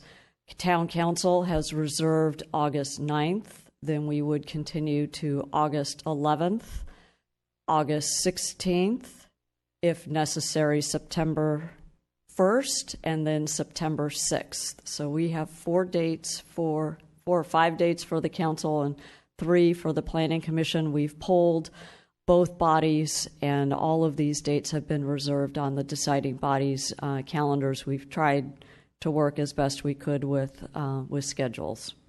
And also noting, adding to Ms. Pravetti, that our absolute deadline is September 7th, so we're working back from that. Further questions, Ms. Jensen? One of them was the September 7th.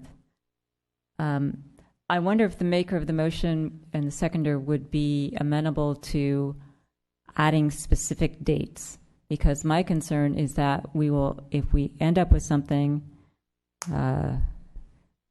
imprecise, such as the sandwiching, which is my fault, but I remember the discussion, which was trying very carefully to make sure that we had polls up around meetings. That did change, but that was the intent.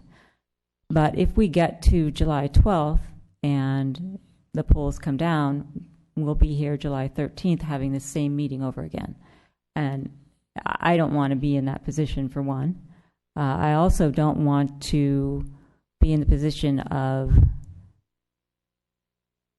saying to an applicant or a developer X and then doing Y, so that they now go forth and rely, not have a vested right, but rely on our decision and take actions based upon that, and then that changes. So I have some real concerns about that. I wonder how that's going to be addressed in the motion. And so I'm going to start with that as things that I want to see. All right, we have discussion. There is a question as to whether or not the motion could include a dates as to, I guess would it be an ending date. So does the maker of the motion wish to speak to that? Yes, it's perfectly reasonable. A decision has to be made by September 7th that the story poll should remain till September 7th. So I would agree. All right. Well, then I'm going to withdraw my second and look to see if someone else will pick up the second. As much, quite frankly, as I would like them to stay up until September 7th, I feel much more comfortable with the factual and legal record to have the story poll stay up during the Planning Commission consideration. So we have a motion on the floor to have the story polls remain up until September 7th, with the exception of 18 that have been testified to as being problematic. Is there a second to this motion? All right, that motion dies for lack of a second. Do we have another motion?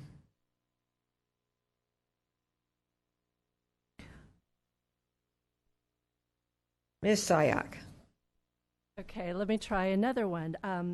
All portions of the motion will remain until, and the story polls will stay up until the first town council meeting, which is, Ms. Pravetti, do you mind giving me that date again? August 9th. August 9th, so that if there is an appeal, that at least it would not be an appeal because it's a recommendation. Thank you for correcting me. So that those that are following it will have the opportunity to use the town council as another opportunity to weigh in on the matter. All right, I'm going to, based on that revised motion, which has the story polls remaining up until August 9th, I am going to second it because I think that is consistent with the exception that we originally gave. Now, discussion. Seeing none, I'm going to call the motion. All in favor? Aye. Opposed? Passes unanimously. Thank you, Council.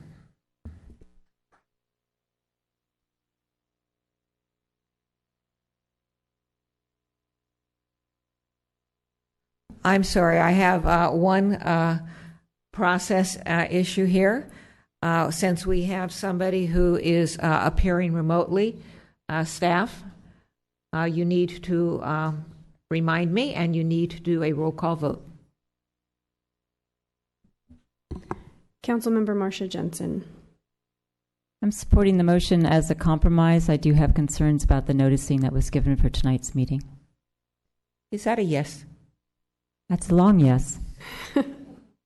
Councilmember Yes, with explanation. Councilmember Rob Rennie. Yes. Councilmember Steve Leonardis. Yes. Vice Mayor Mariko Sayak. Yes. And Mayor and Chair Barbara Spector. Yes. Thank you. And thank you, Mr. Rennie, for reminding me.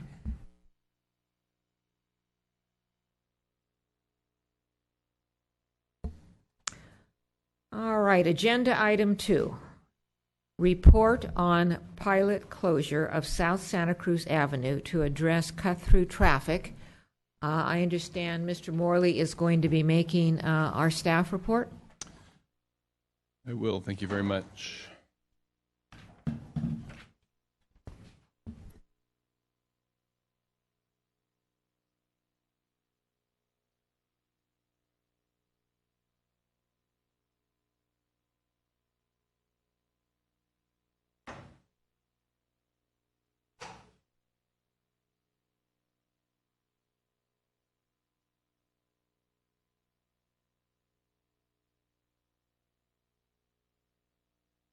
So we wanted to give you a brief update on the cut-through traffic efforts that we put forth over the last weekend and have on queue for the next 2 weekends as well, including the Monday of the 3-day weekend.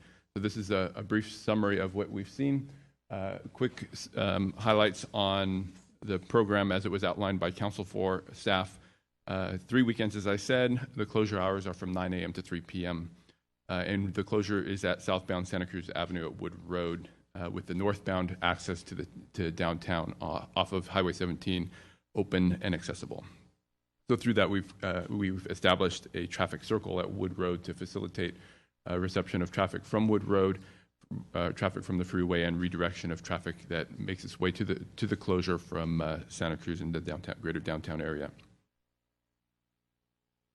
We've spent quite a bit of time doing outreach through social media, the news, and the biggest outreach through Nextdoor. We've had quite a bit of feedback through Nextdoor and interaction on pluses and minuses, especially in reaction to postings that the town and Parks and Public Works Department have made on Nextdoor. We've also had some successes with mapping technology, so programs such as Waze. Waze has we've made some substantial inroads with. We are now able to add closures to the Waze mapping system so that they show up on the mapping system. So for last weekend and the next 2 weekends, that closure will show up between 9 and 3, as will the closures at Tate and Massaul at Highway 9. Those are also programmed. Just as an aside, we've also added in closures, for instance, the closure that we have on Blossom Hill Road as well. So more and more information getting out to the residents. One other inroad that we've made with Waze is we've begun to have conversations with them about the status of our roads in their system. So, for instance, Tate Avenue is seen as a more significant road to Waze for the town. It's a residential collector. In Waze, it was identified as a more significant street, and one of the reasons why Waze directed more vehicles to Tate Avenue. They've since sort of downgraded, if you will, that roadway. And we'll be tracking that to see if that has an impact as well over time. Of course, not all of the software is interactive, and that's been one of our challenges. Google and Apple have provide a much more difficult way for us to interact with them. So we're making those attempts as well, but have not been successful to date. Signage has been a big deal, and one of the areas that we identified as an important element of managing the traffic over the weekends. We identified signage locations in advance, and we made some modifications on Saturday early to enhance that. So we added significant signage and watched the changes, and we're happy with the modifications that were made. We also made additional modifications on Sunday. So, for instance, on Sunday we relocated some of the message boards from the side of the road to the middle of the road to make them right there in front of folks as they were progressing through the downtown. And one of the areas that was extremely successful was the message board at University and Highway 9. we saw through the numbers, and you'll see those in a second, that we diverted quite a bit of traffic from the highway from University onto Highway 9 headed towards 17. A couple images of the things that we did. This is a message board on Santa Cruz Avenue. This one was the message board that we moved into the center lane. When you take a picture, it doesn't show all of the letters because they're sort of little digital things that flicker and they don't capture, but it does say downtown Highway 17 ramp closed.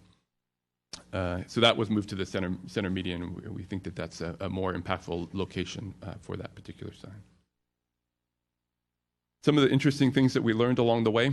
This is a sign that says that the ramp's closed. Use the ramp at Highway 9, directing people to the right. You can see by the queue of cars that all of them are ignoring the sign, and that's been one of the challenges, is that folks are looking at their phones and paying attention to the mapping software, not necessarily following the signage. So although signage is a significant element, it is not always 100% successful. This one's a little washed out in the light, but it says road closed ahead. And again, you can see it's a sign that's right there across from the plaza. You can see that folks continue to ignore those signs, and we have a queue. This is a Saturday picture, a queue of folks headed south in spite of the sign that's right there.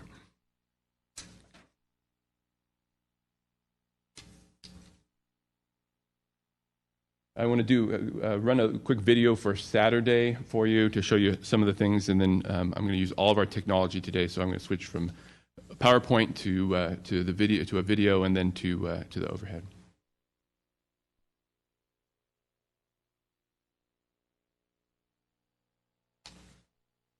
So this is the roundabout and some of the traffic that we saw on Saturday. I thought it was enlightening to see just the sheer volume of vehicles that we experienced on that day. We were successful in that our biggest concern was creating a significant health and safety challenge. The biggie there is the off-ramp from Highway 17, and if that off-ramp, because it ultimately becomes what we call the number one lane, or the fast lane, if that were to queue towards the freeway, it would become a potential safety hazard. So we were watching that. We did have to manage traffic manually several times to allow that traffic to flow in.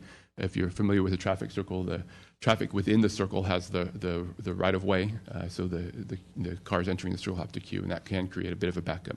So we periodically stop that traffic to allow for a flow of traffic. So there is a manual element as well to the efforts.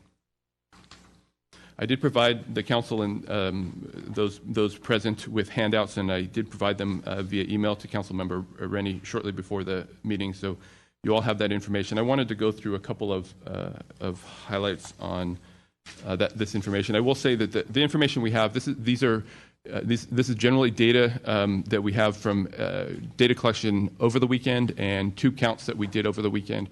We do have, and you may have seen them, these funky-looking data collectors strapped to various poles in the downtown.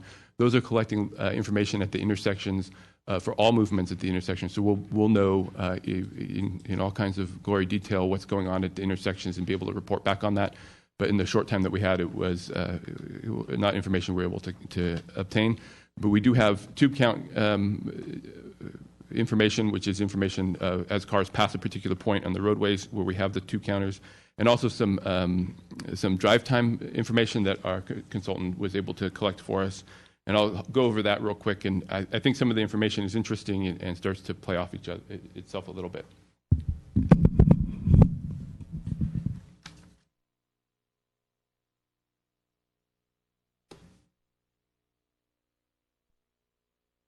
So in your packet, you have this sheet which shows southbound Los Gatos Boulevard travel time runs.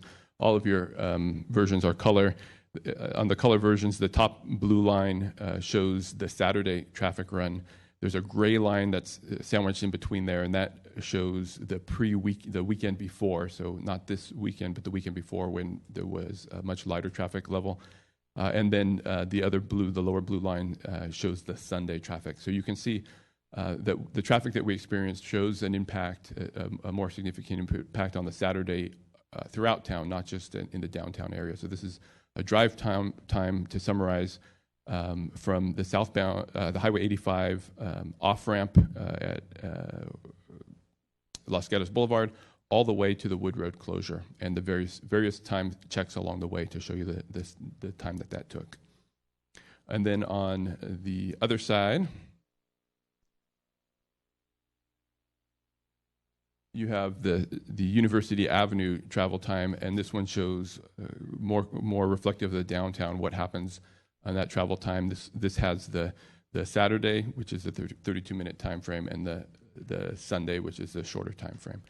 So you can see a significant impact in the drive time to get through the downtown, and you can see the exponential increase as the vehicles reached Blossom Hill Road and the congestion as it got closer and closer to the downtown.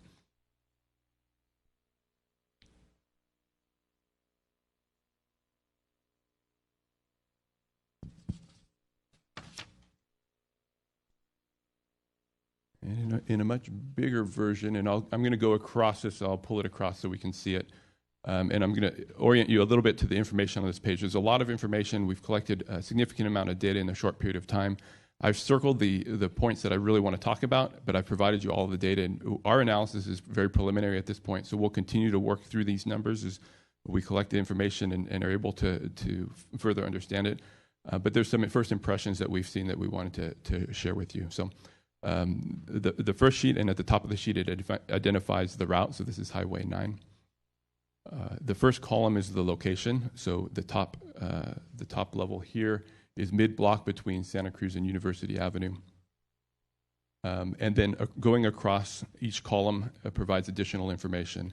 So the first two are pre-closure on the Saturday and Sunday, and they show an ADT, or the number of vehicles that we counted on those days, as well as the count of vehicles in the closure time frame, so the 9 a.m. to 3 p.m. time.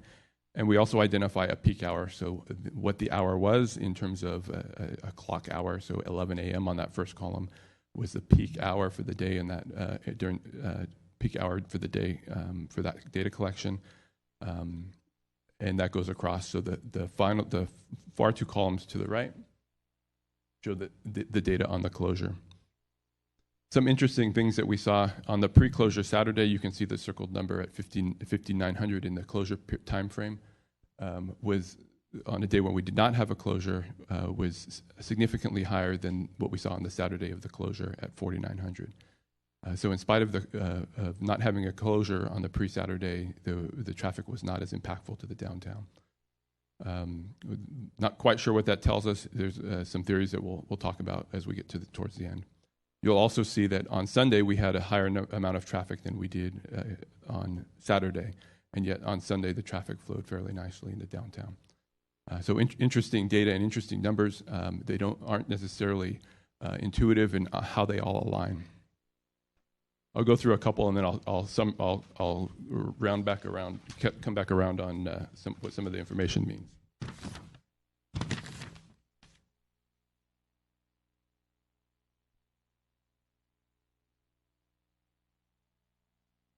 So the second sheet is Santa Cruz Avenue, and so there's multiple locations that we captured here. On the top row, Santa Cruz Avenue north of Highway 9, we see similar numbers where we had a pre-closure number of 3,700 and a closure number of 3,100. So very, very close numbers in the traffic impacts on the downtown were somewhat different.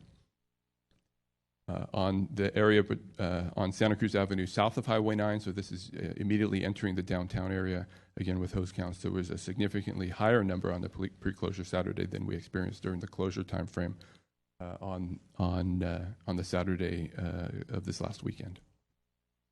And then if you go down to the blue boxes, I will point out that there you have a red section on your spreadsheet there. Tube counts aren't necessarily completely foolproof. In this particular case, there was a vehicle parked on top of the tube count, which keeps it from functioning. So that data is somewhat questionable, and we'll have to adjust for that. That's one of the good things about having the additional counters at the intersections. We'll be able to essentially recreate this data and even do it in more granular detail. As we look at the blue boxes, you can see interesting information again. On the south of Broadway area of Santa Cruz, so this is getting closer to the closure. If you notice, on Saturday, 1,700 and going southbound, and even more, 2,400 coming northbound. So a significant amount of traffic coming into town. Same on Sunday, a significant amount of traffic coming into town, very light numbers going southbound, and that reflects what we saw out in the field on Sunday, which was a much lighter traffic. I will say that Sunday is a bit of an anomaly. There's a lot going on Sunday in the downtown area with the farmers market that adds to the traffic and destinations, and also with the music that goes on in Civic Center. All bring people in and can affect the numbers. But we think that the Saturday to Saturday comparison is probably a much better look at the information, the data.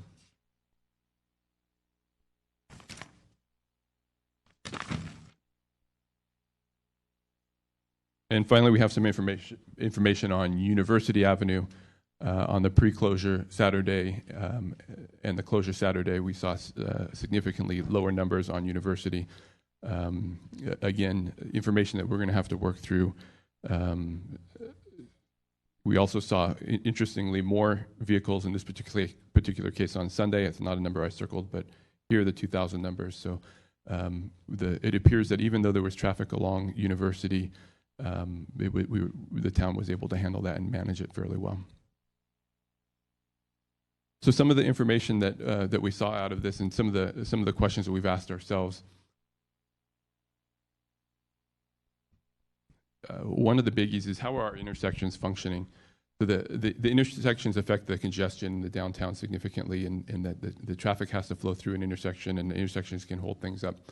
We did a significant amount of work at Main and Santa Cruz. We extended the green headed sort of north and south to facilitate flow through there. And I think that helps significantly. There's potential additional work that needs to occur on along Highway 9, and that's work we'll need to do with Caltrans. The data collection that we're doing will help facilitate that. Caltrans has asked for that information, so this will allow us the opportunity to provide it. So Highway 17 is a significant question for us. So if there's, and it may explain some of these numbers that seem sort of backwards to us in terms of where we're seeing the increase in numbers and the impacts on traffic. But if 17 is flowing freely, and we're still seeing folks come through town, for instance, through Highway 9, and their habits bring them through town, their travel times and the number of vehicles may be able to be accommodated because there's a release at the other end. They're able to get on to 17 at Highway 9 fairly easily, and so that relieves the congestion, allows them to move through. And then the perception for us is that it's a light traffic day. All of this is information that hopefully the additional data that we collect will enlighten us on. We have a significant amount of that data already, and it's just a matter of getting through and processing that. It will be a monumental amount of information that we'll have, and it'll take some weeding through to get through. Capturing the rest of my notes here. The mapping seems to be a significant element. Standing at the traffic circle and observing folks as they look at their phone and then look perplexed at, okay, what's going on here as we reach the end of this roadway, and our map says we can go through, and yet the roadway's blocked. What do we do here? And the number of people who asked for directions when they got to the traffic circles, asking how do I get to Highway 17 now that I'm here? Which is a little confusing for us, since there was quite a bit of signage along the way providing them that information, and again reinforces what we saw in the pictures, is that the signage may not be the end-all be-all for the solutions. So certainly some work that needs to be done there, and some additional data crunching and information processing that we need to do. Our current direction from the council is to continue this for 2 additional weekends, including the 4th of July weekend. I would point out that on our heavy day, we saw around 5,000 vehicles. Over Memorial Day weekend, on Saturday, we saw 7,000 vehicles in the downtown and 7,200 on Sunday. So that's a lot more vehicles in the downtown area. If the 4th of July weekend pans out to be anything like that, we would expect that will be a capacity that we may not be able to handle. And it leads me into sort of where I want to wrap is, the roadways have a finite capacity to handle vehicles, and I think that for folks going to the beach, that's Highway 17 and their ability to get over the hill. But our local roadways as well have a finite capacity to handle those vehicles, and eventually it compounds itself. And once somebody sat in their car at a particular location for a number of minutes, they're going to be looking for alternatives, and even if they don't know that it goes somewhere, they'll be searching that out. Our closures on Masal and Tate, I think, have been effective. They've relieved some of the pressures and really helped us to establish that quality of life in those Almond Grove area that the town is proud of. I think the closure may have had some ramifications, especially north of Highway 9, where there's been some sort of additional spillover and additional crowding. And we may see continue if we continue with the closure, even if it gets to be something that folks have learned about and have accommodated in their travels. There's just a large number of vehicles that are looking to make that pass over the hill to Santa Cruz. So with that, that's a bunch of information for you. I'm here. Our consultant Jaime Rodriguez from Traffic Patterns is here, right behind me, as are Lisa and Jesse Poo, our traffic engineer. If you have questions, we're certainly here to answer them. All right, let me start out by saying thank you and look for questions. Ms. Jensen. Actually, I have a process question that may not be for Mr. Morley, maybe for Ms. Bravetti. What exactly does the council have the power to do tonight? Are we simply listening to information and saying, okay, thank you? Or do we have the power to reconsider our decision to close roads? You have the power to reconsider your decision. We are ready to continue to implement for the remaining 2 weekends as directed by council earlier, as described by Director Morley. However, based on the information, if council has modifications to that direction, we stand ready to be able to implement accordingly. Thank you.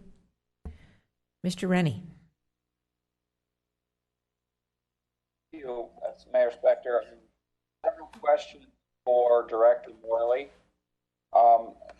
So the car count numbers, as you said, seem to be upside down, and I'm finding that they're maybe not as useful as the wait times, or maybe you, after more analysis, can make them more useful. Or maybe it's that we're supposed to read them backwards. If the car count is lower, it means the street's so clogged up, nothing's moving. And maybe we should be reading them that way. But then how do we know when there just isn't a lot of cars to use those numbers? I think my question really is more around, I got a lot of emails from people saying, things were better, good job, keep at it. But you showed me a video of a constant stream of cars being turned around, and the wait times look much longer, even in the downtown portion, than they were before. And it looked like they grew in the downtown a lot more than they did in the non-closure weekend. Is your assessment that things were better or worse? Thank you for the question. The traffic on Saturday was certainly much worse than we had expected and anticipated. And in fact, the traffic, because it was two-way congestion, so that it wasn't just a one-way out of town, but two-way going out of town and then sort of back into downtown, in some ways was much worse. Especially from a life safety perspective and getting emergency vehicles around where ordinarily they'd be able to use the alternate lane. They wouldn't necessarily be able to do so on a day like Saturday. So to be fair, I probably should have shown a video of Sunday as well, which was significantly more clear than Saturday. As much as we'd like to take credit for having a super successful implementation, we always have that doubt in our mind that maybe Sunday doesn't necessarily reflect it. Certainly there are some efforts that we did and some changes that we made along the way to notify folks, and I think the data reflects a little bit of that. But we do have concerns about it, the next heavy day, and what does that look like for the downtown, and what's the impact? And the question that we ask ourselves a lot is what is the threshold for saying, okay, this isn't working, and picking up the traffic circle or the closure and allowing traffic to flow through. So we're continuing to work on it, to evaluate and to adjust as we go, to try and deliver the best situation for the downtown. Again, it's a quality of life thing from our perspective, and how can we continue to assist the town in retaining that quality of life that everybody enjoys. And certainly there's some choices here along the way. Another thing to consider is I think at one point the downtown came into being because it was a throughway for traffic.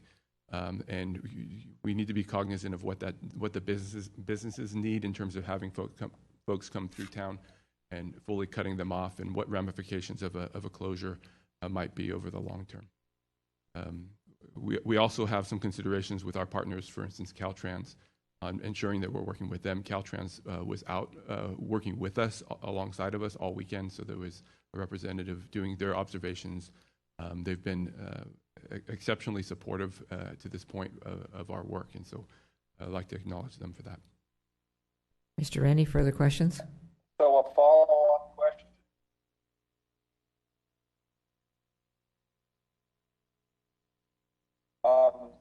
So you said that you adjust signage. Is there opportunities to do more with signs? Because it seemed like, as you showed, people were just ignoring the signs.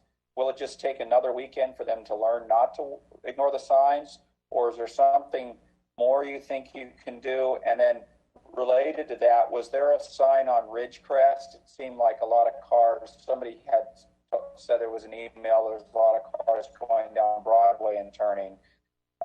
If we didn't have a sign on Ridgecrest, I didn't know. We did. That was one of the Ridgecrest sign was one that we made an adjustment on. We added that sign in. That seemed to help a little bit. There was no outlet from Ridgecrest, so once they got into the downtown, they still had to go back the other direction. But we did experience some queuing, especially along Main Street and Broadway to some extent from traffic coming from through what we anticipate was the Ridgecrest area.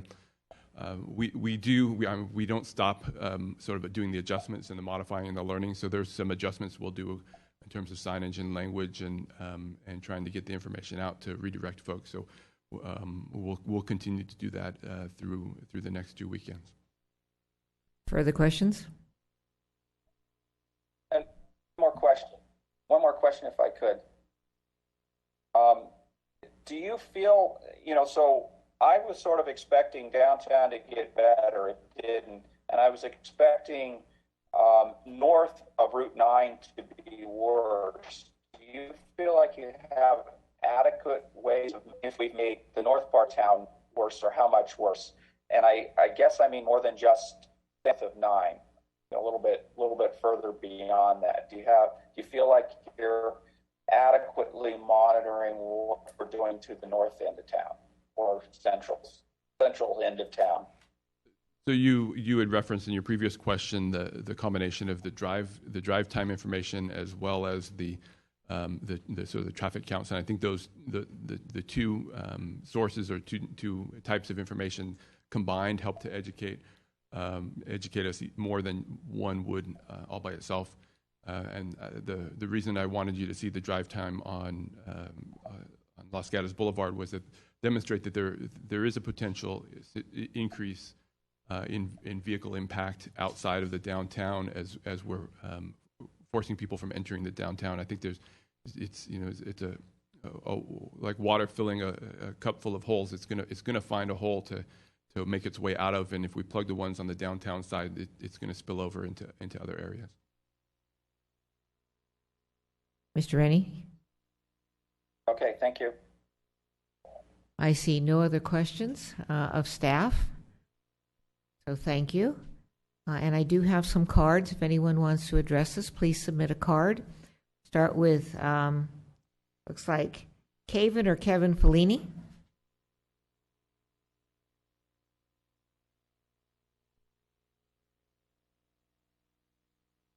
Thank you. So thanks for again. Beach traffic's not going to go away. So my measure of success or my bar for success is not that we're traffic free. I want to start with that. Traffic in Los Gatos in general at this point is fairly deplorable, and the addition of the development in the North 40 has led some of my friends from neighboring towns to say they're never coming here again. But I'll get back to the issue of beach traffic. Success to me is that there's a manageable amount of traffic in town so that residents can enjoy a minimum of congestion and disruption to their lives and neighborhoods. Merchants enjoy business from diners and shoppers, and emergency services can move freely throughout the town. I will say that what was just described was completely different from what I witnessed. I walked around the town and I saw something very different. Now, I will admit very freely, I live on the north side of Highway 9. I live on Roberts Road. I actually decided around 1:30, 2 o'clock on the afternoon on Saturday that I was going to go out in my car. I got to the end of the driveway and realized I could not do that. Instead, I took some videos. I'm not going to show them to you. But Roberts Road, looping around from Blossom Hill, as well as University Avenue, as well as Blossom Hill, as well as Industrial Way and Santa Cruz were all completely gridlocked that afternoon. However, I got happier as I walked. Because when I went downtown, what I saw was that Santa Cruz Avenue southbound was completely free. Now, northbound was absolutely clogged, but Almond Grove was empty. Santa Cruz Avenue was free, and it was actually a much better town. There was the possibility that if somebody wanted to go and shop or dine, they could do that. They might wait a while to get back out. And then Sunday was an awful lot better. So what I ask you is to stay the course. It's early.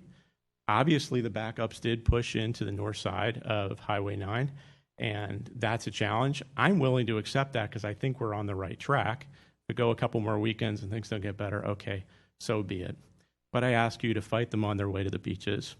Fight them in our driveways, in our roads, in our parking lots, and never surrender, never surrender, never, never, never surrender. Thank you. Thank you. I don't see any questions. Angelia Dorner?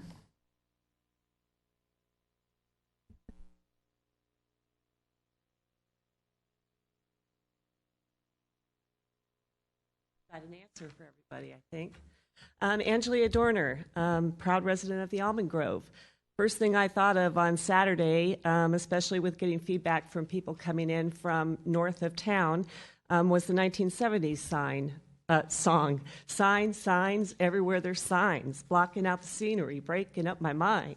Unfortunately, there weren't enough signs. The signs were not north, which is where we need to catch the traffic before they come into town. But I'll hit that in a moment. There is discussion that people were saying, gee, it pushes the traffic somewhere else other than downtown. I would just ask that everyone revisit Memorial Day and all of the council materials that related to the last time we had this on topic.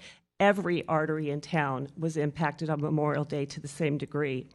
I also just want to say that I walked around. Saturday was horrible. I agree with everybody, but Sunday was fabulous. 1245 downtown, walked down Santa Cruz and looked at all the parking lots on the east side of Santa Cruz. There was about 70% full of people shopping and eating. Back down at 3, 85% full of all the parking lots.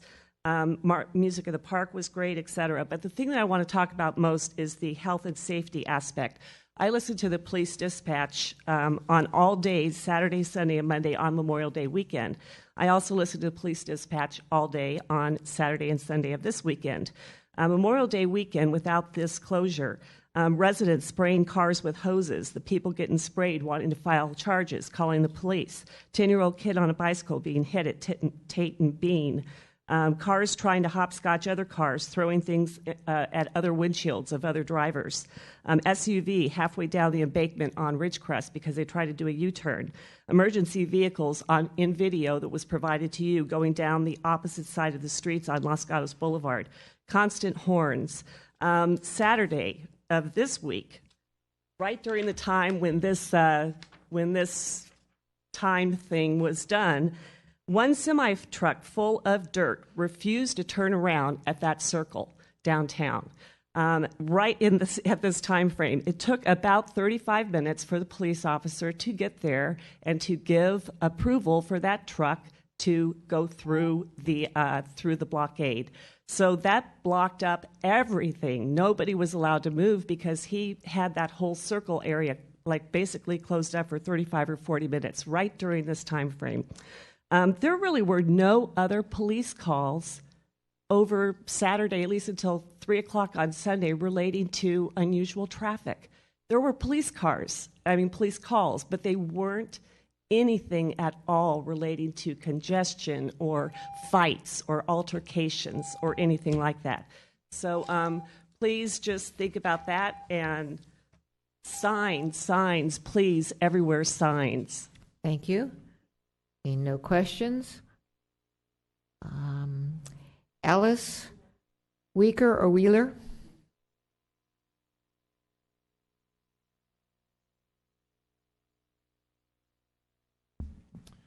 My name's Ellis Weaker. I live in 197 Vista Del Monte, and I was downtown both on Saturday and Sunday.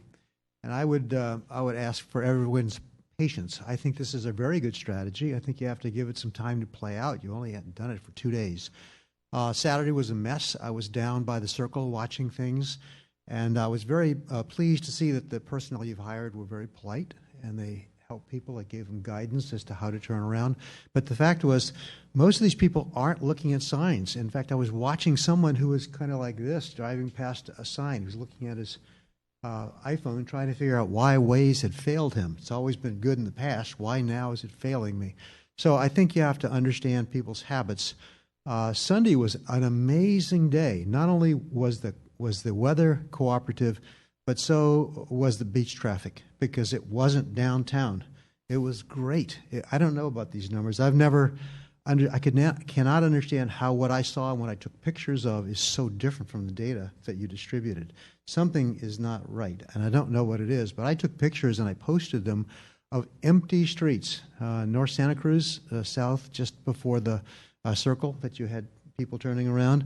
I had pictures where there was not one car, maybe two or three, totally different from the day before. So I would just advise you to stay the course like the first person who spoke did. Thank you. Thank you. Bruce McCombs, my last card.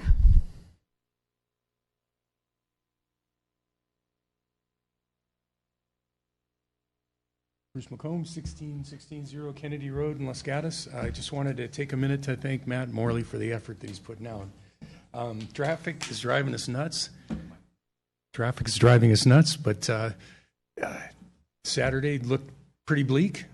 Sunday, as everyone has spoken, there's a difference. We need to stay the course. I'm pleased with it. And again, with all that Matt's doing, paving our street, Kennedy Road, Kennedy Court, meeting with me, I think, later in the week to talk about a project around around Kennedy Meadows. The guy's busy and still devoting his time on the weekends to get this thing straightened out.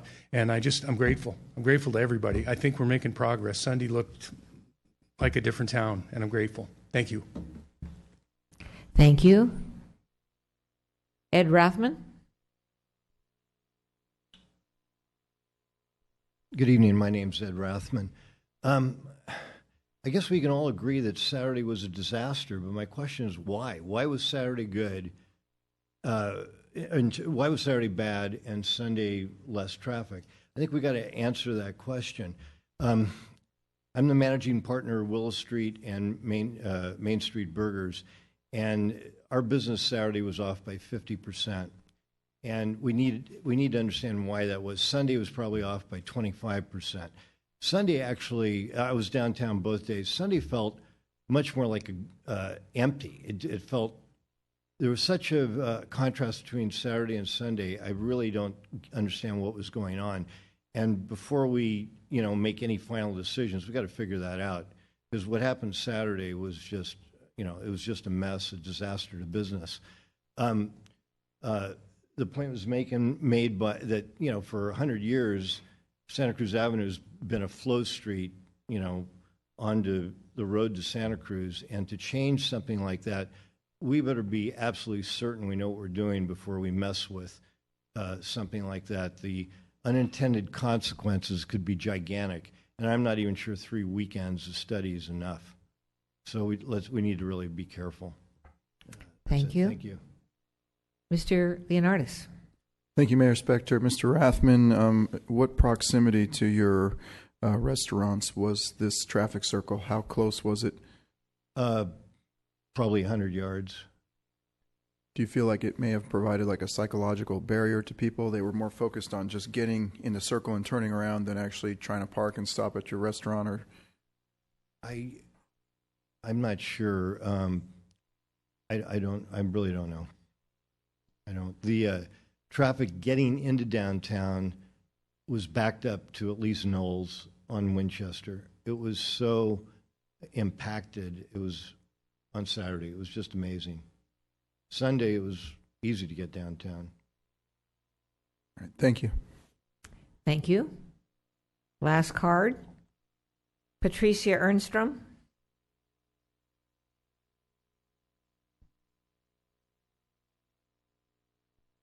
Thank you very much. Just wanted to say again, really appreciate everybody trying to find solutions, because it's, as we've all spent a lot of time talking here, there are lots of issues related to parking. And I guess the other thing that we're focused on is kind of what's happening on the weekend. But I think that one of the things that you've heard in recent months is it's not just the weekends, it's during the week as well. So for those of us who commute to and from other places back and forth to Los Gatos, I think that that's a really important consideration as we're looking at what the overall problem is and what we're dealing with in terms of density and the number of cars on the streets. And as Director Morley was talking, we're talking about the addition of all the projects that are on the horizon. And one of the things you opened with is that our roads can only take so much traffic. And amen. I mean, there's nothing more true than that. I think as it relates to the pilot programs, just looking at what the opportunities are for residents themselves to get home. I live on Bachman Avenue, can't get there from here. And so the choices that we're now making not to go places, and so while we appreciate the overall trying to reprogram people's traffic patterns, I think a lot of the people who are cutting through aren't necessarily regular commuters, and they're not doing it every day. So we may train them, but they're not necessarily coming back through to try to get to Santa Cruz or the beach the next weekend or the next month. So I think I'd like to consider the local traffic only and consider enforcement and ticketing as a method of deterrence as opposed to just closing the road, and what the viability and what the opportunities are there for not only revenue of the town. People hopefully might read the signs if there's an opportunity that they might get a ticket if they violate that, rather than just starting to close roads and creating the chaos that we saw. The video that I have from Sunday actually is a 334, and it's a huge line of traffic. And also, I was really surprised downtown how many parking places were available, which meant that somehow on Sunday I think people were just generally avoiding downtown. But anyway, thank you very much for all of the work that you're doing, and we really appreciate the seeking of solutions. But I would caution before anything becomes permanent that we have some more opportunity to dialogue about this. Thank you. Thank you. No questions. Now I have my last card, unless somebody brings one up. Linda Kaplinger. Hi there, Linda Kaplinger again. I have a couple diagrams with chicken scratches from when I've been sitting here.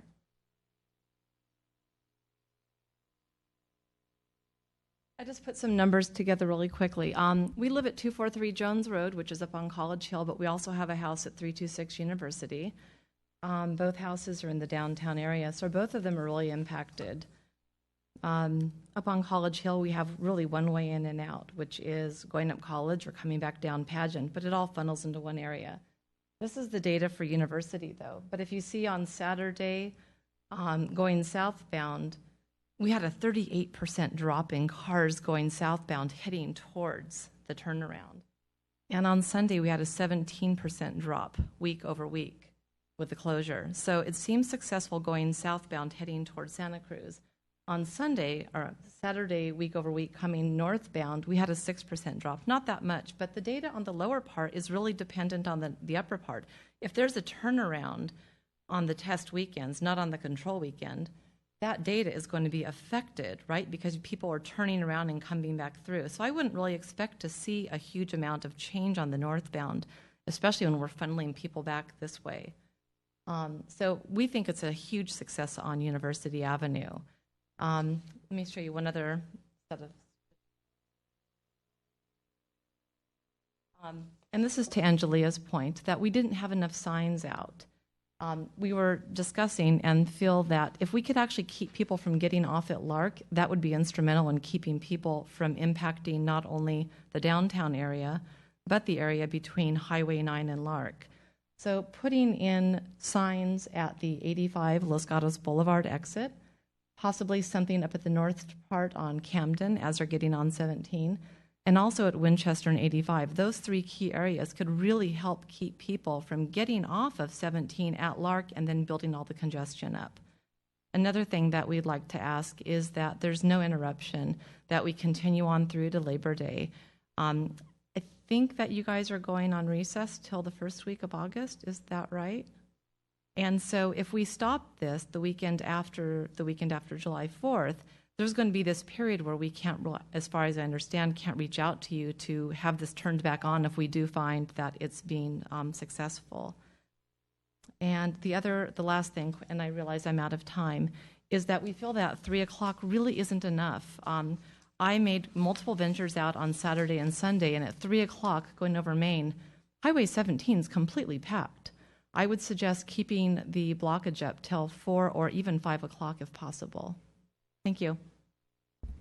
Thank you. Jason Farwell. Thank you, Madam Mayor. Council members, my only comment is it's kind of piggybacking on Mr. Rathman and just the concern for the downtown business district and what impact this will have on business. And we don't know, and I would just encourage the council and town staff to reach out to the retailers downtown, the restaurateurs, et cetera, just to find out exactly what impact this is having on business. Because obviously we all appreciate the quality of life here, and we want it to be as good as it can be, but I also don't want to crush downtown and the business owners down there. I think the fact that Mr. Rathman's quoting a 50% reduction on Saturday is pretty drastic. And then a 25% on Sunday is, again, pretty darn drastic. And if those numbers continue, you're not going to have people in business downtown. So I just, please consider that. Thank you. Thank you. Jan-Eric Nordmo. Thank you, Madam Mayor and council members. I have a few comments. I'm not petitioning one direction or the other on whether we continue this or not. However, some observations. The first observation is on Saturday. Well, firstly, I went out the previous Saturday and this Saturday and did my own very unscientific study. But on this Saturday, the good thing is we solved our parking problem because there were a lot of parking spaces available Saturday. The unfortunate thing, and I do want to echo our residents, fellow residents' comments there, and our restaurateur, is the businesses were impacted by it tremendously. I polled 5 businesses, and each business indicated that there was a challenge with the amount of business that were coming in on Saturday. And they also indicated that there was a very big challenge with their employees getting into town for work. So what Director Morley has stated before is that you can, yes, plug up one hole, but that's going to force the cup to fill up in other directions. And so as part of my unscientific study, the previous Saturday, I drove into town from 3 different locations, Highway 9, Los Gatos Boulevard, and Blossom Hill. And the traffic was not as bad to come in.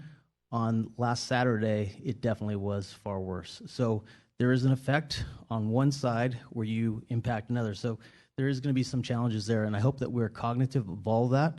Certainly, I think as a resident that lives right downtown, I benefited tremendously because I didn't have to see cars speeding by. They were crawling by. It was safe for me and my dog.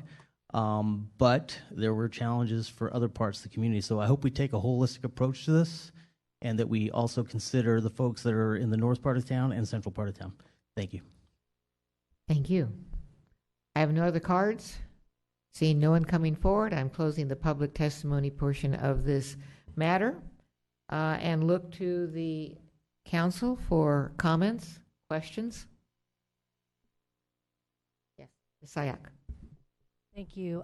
So before I begin, I do want to, I know Matt has been thanked, but I want to just thank again Director Morley, Lisa Peterson, Jessica Pugh, and this is a tremendous problem that I know that you guys have been thinking about for many, many weeks now. And the contractors that were hired on Saturday and Sunday, I have to say, I thought they were professional. Everyone that I have talked to said that they were doing their job well. And in a very trying time, I just want to say thank you because we all appreciate the work that you're doing. I know that going into this, we knew that there were going to be challenges and that we knew basically it would get worse before it would improve. What I'd like to know, a couple of questions first, was if we had any opportunity to hear from the chamber what feedback they were able to collect, because we were trying to work with the chamber so that they could be our conduit for the business reactions. And also, if there was any more official data on what the emergency responses were from Chief Fisbee and his group. I know that was something that we had asked for collection of, but I wasn't sure if we had any preliminary information you can share today. Certainly. One of the pieces of public comment that we included with the report last evening was a summary from the Chamber's newsletter that went out electronically, and it highlighted some of the comments that they obtained at a meeting that they held earlier in the week. Sorry, I'm not able to put my finger on it, but it is in the documentation that was sent out yesterday. We did talk with Chief Frisbee, and we appreciate the thanks to the Parks and Public Works staff as well as our consultants and contractors.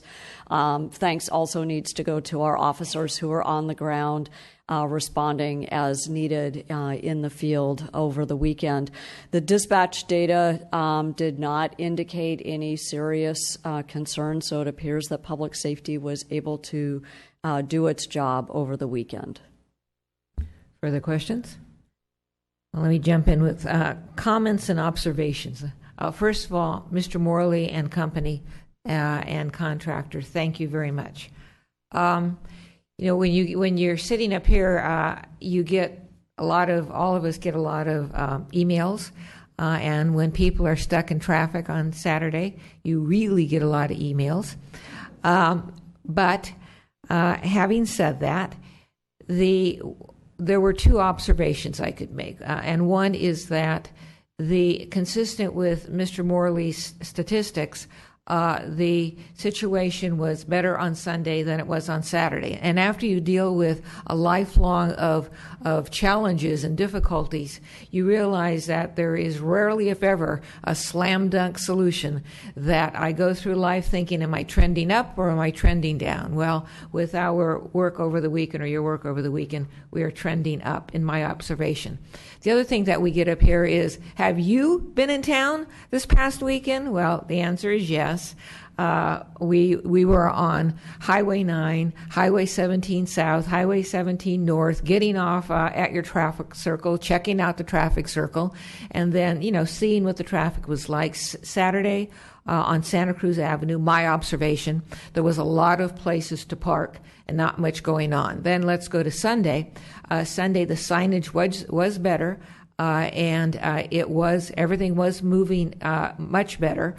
This time we walked all the way down towards on Main Street toward Highway 9 and then back around to see how that was doing, and it was progressing much better. And I really thought that a lot of it had to do with the signage. So I think we're trending up, and that's a good thing. With regard to the chamber, an issue was raised with regard to the chamber. The chamber did have a meeting on this issue, and I can't remember if it was in our packet or if I got it separately as an email, but their consensus was similar to what we've heard, which was, it's better. It needs more work, but it's better, and so keep at it. The parking on Santa Cruz Avenue, again, my observation on Sunday, at least there were people parked there, and they were walking around doing things, so this is good.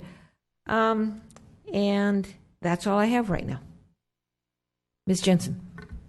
Okay, so I will weigh in with observations and comments as well. On Saturday morning at about 9 o'clock, or every Saturday morning, I travel to San Jose. I did that on this past Saturday, and already at about 9 o'clock, traffic coming southbound on 17 was backed up almost to Hamilton. When I came back, I thought, I'll go around on Highway 7, because I can do that, and come north on 85, and exit on Los Gatos Boulevard, which was already backed up to turn left from the freeway, which was backed up all the way down Los Gatos Boulevard. Sometimes I turn off on, I'm not going to tell my secrets, but sometimes I turn off on Samaritan, and then I turn on National, and then I'm going to come through town. That was a disaster. And it was also a disaster on Shannon, on Inglewood, on Kennedy, at the intersection of Kennedy and Highway 9, and Highway 9 to the freeway. I had to go back out to a graduation party, ironically, on Saturday at 2 o'clock in Santa Clara, came back down 17, and it was also when I was queuing to get from where I live to get onto Kennedy and then onto the freeway, could not do it. Cars were all the way up Kennedy. They were blocking the intersections on that side of town. You could not go down to the freeway. Motorcycles and cars were going on the right to get around, so that if you wanted to go north on 17, you were going to create a danger for all kinds of people. And when I finally got on the freeway, by that time 17 was backed up at least to Hamilton, if not further. So Sunday was better. Why would I say Sunday's better? My estimation? Well, it's Sunday. Not as many people go to the beach. The weather was better.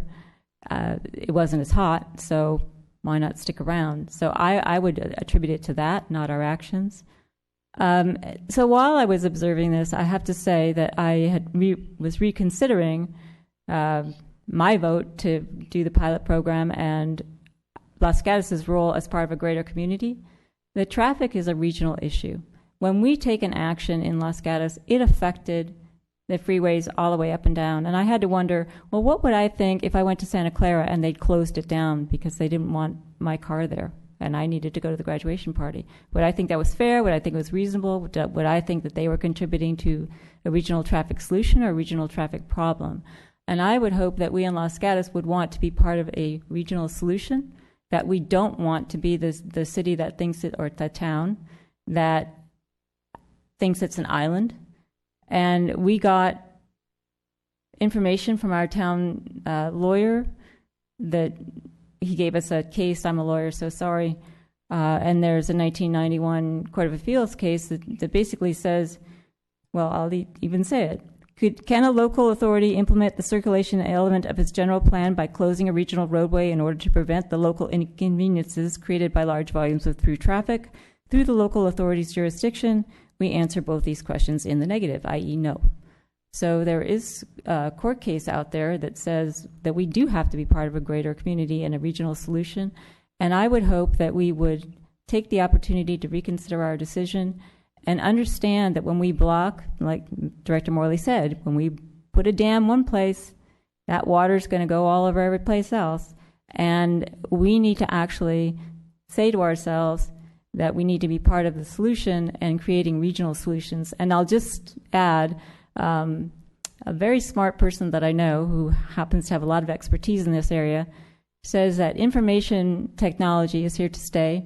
We're just delivering it through ways in a very inefficient way. So the notion that the person was not looking at the sign, was looking at his app. I know all kinds of people that do that. They don't look at signs, they look at apps. And that the app is, you're going to deliver information efficiently. People demand that, and they want it to be unbiased. So we could tell Waze, we can give them information, but Waze is going to produce information that people are wanting to have. That's why it's a popular application. And this very smart person also said that Waze is just the new modern version of the guy in the helicopter that says, it's backed up there, go over there. So we really need to be looking at, well, how are we going to keep 17 flowing smoothly? Because as Director Morley said, on Sunday when it was flowing smoothly, traffic was better. Because if that's a better route, people will take it. If it's not a better route, they won't. So I would hope that the council would seriously reconsider the pilot program for closing. I don't think it was successful. I don't think it was successful for all parts of the town, and it certainly was not successful for the region, and I would like Los Gatos to be a better neighbor. Further discussion? Mr. Leonardis. Oh, I'm sorry. I shouldn't do that. Mr. Rennie has had his hand up a long time. Mr. Rennie. I'm off mute, I think. Thank you, Mayor Spector. Couple comments. I was not in town to observe, as others have mentioned. As I said before, I had a death in the family, so I spent 18 hours driving to Montana. Probably not as frustrating as driving in Los Gatos, but I did spend some time in the car. But the first thing I was going to mention, there was talk about the chamber.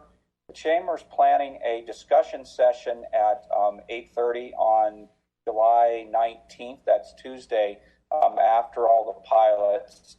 And if I believe I'm going to be able to attend it. So I think Mr. Farwell mentioned that. talk to the merchants and so forth. So I'm hoping to get feedback then from them and attend and hear firsthand. Since I wasn't in town, I was reading all the Nextdoor posts carefully, and the many emails we got, there must have been 50 or 60 emails, I think. So I was listening to all of those things. I would with Councilmember Jensen. Being a scientist, I don't think you can make decisions based on one data point. Is Saturday and Sunday 2 data points, or is it one weekend and 1 data point? I'm not sure. Either way, 1 or 2 data points is not a good way to make a decision. I think we need to try some more weekends, and then we also need to measure some weekends where we don't have it closed, taking into account the temperature and so forth, also, or how things are going on 17, so we can, and like I questioned before, also measuring the more north side of town, or at least it's really central part of town. One other comment I would make is we're starting the closing at 9, and I know a lot of the negative emails we got were pretty much all the mountain folks and a few others. We started closing at 9 because we thought that the apps would learn. Well, they don't seem to be learning, so I would request that he try some days where they don't start at 9 because the traffic isn't bad yet. Start later at 10 or so, because if we were to do something permanent, I don't think we would want to start at 9. We'd want to start somewhat later to reduce impact, folks. I know somebody wanted to do it later. I'm hesitant to go that way too. We need to look more carefully at that. But I would request that look at doing some short, just so we get more data. Thank Director Morley and all his team for all their effort, and I have a lot of confidence in their ability to adjust and try new things. And they adjusted some on Sunday, and it's hard to tell how much it helped because 17 seemed to be better. So for me, that's another reason why I want to continue trying another 1 or 2 more weekends. Our plan is 2 more weekends, one with a busy weekend and maybe one with less busy weekend, and give them a chance to adjust some more and see what else they can do. I've seen before they are quite creative, and I think they haven't used up all the tricks in their bag yet. So I would say let's stay the course a while longer. Thank you. Thank you. Mr. Leonardis. Thank you, Mayor Spector. My primary concern, of course, is the health and safety of the community and the peace and quiet of the residents, but also the business community and those patrons who would be patronizing those businesses, but who are so frustrated or who are so confused that they choose to turn around and get back on a freeway when they may otherwise have stopped. So that is a great concern to me. I thought it would be a good idea to put, again, gates, perhaps temporary gates where we can drill holes in the ground and put a pole there and say resident traffic only on streets like Ridgecrest, Masole, and Tate, and you'd only have to have them going in, say right off of Highway 9. We don't have to do it all the way across, and have volunteers out there to say resident traffic only, and then leave the ramp to Santa Cruz open. That would be what I would think would work best.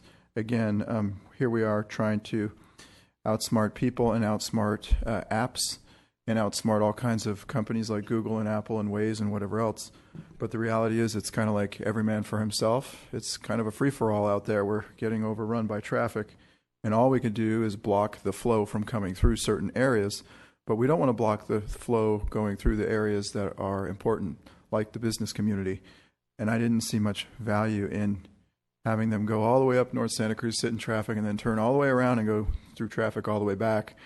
I understand that's our alternative to closing the ramp, which we've received much feedback on as being a potential solution. But I think the better solution would be to just keep those Ridgecrest, Tate, Masole closed, to keep the quiet enjoyment of those neighborhoods, and then keep North Santa Cruz ramp open. And that would be my feedback. And if you're coming to Los Gatos and you live here, try to take Highway 87 to Highway 85 and find an alternative route, as Councilmember Jensen has suggested. And I'm not going to give away street names and things because I don't want people to come after me and say, why did you tell them that? but that is, generally speaking, a better approach. That Highway 17 going into Lark Avenue and beyond, all the way backing up to Hamilton, we are going to be plagued with that forever. If we're not going to widen Highway 17, then we're not going to ever solve that problem. Every commute on the way home, every single day, every hot day, you could pretty much count on it, as someone had said, 9 to 3 or 4 or 5 on Saturday on those warm days. Less traffic on Sunday because probably less people go to the beach, or probably because people stay over, or probably because people said, wait a minute, I did that yesterday. But I don't want to send the message to the world that Los Gatos is closed for business and don't drive through. It's unrealistic. And I think ultimately we got to be really careful with what we do here, because it can hurt us economically. People will just stop showing up, but they'll still try to show up and cut through somehow. Anyone else? All right. Well, we have no further questions, and I have no further cards, so I will close this portion of our hearing and turn to the council for questions, input. Is staff looking for a motion or just discussion, or what? You have an opportunity to provide us specific direction for the upcoming weekends. If there are no more comments, then we will proceed for the remaining 2 weekends.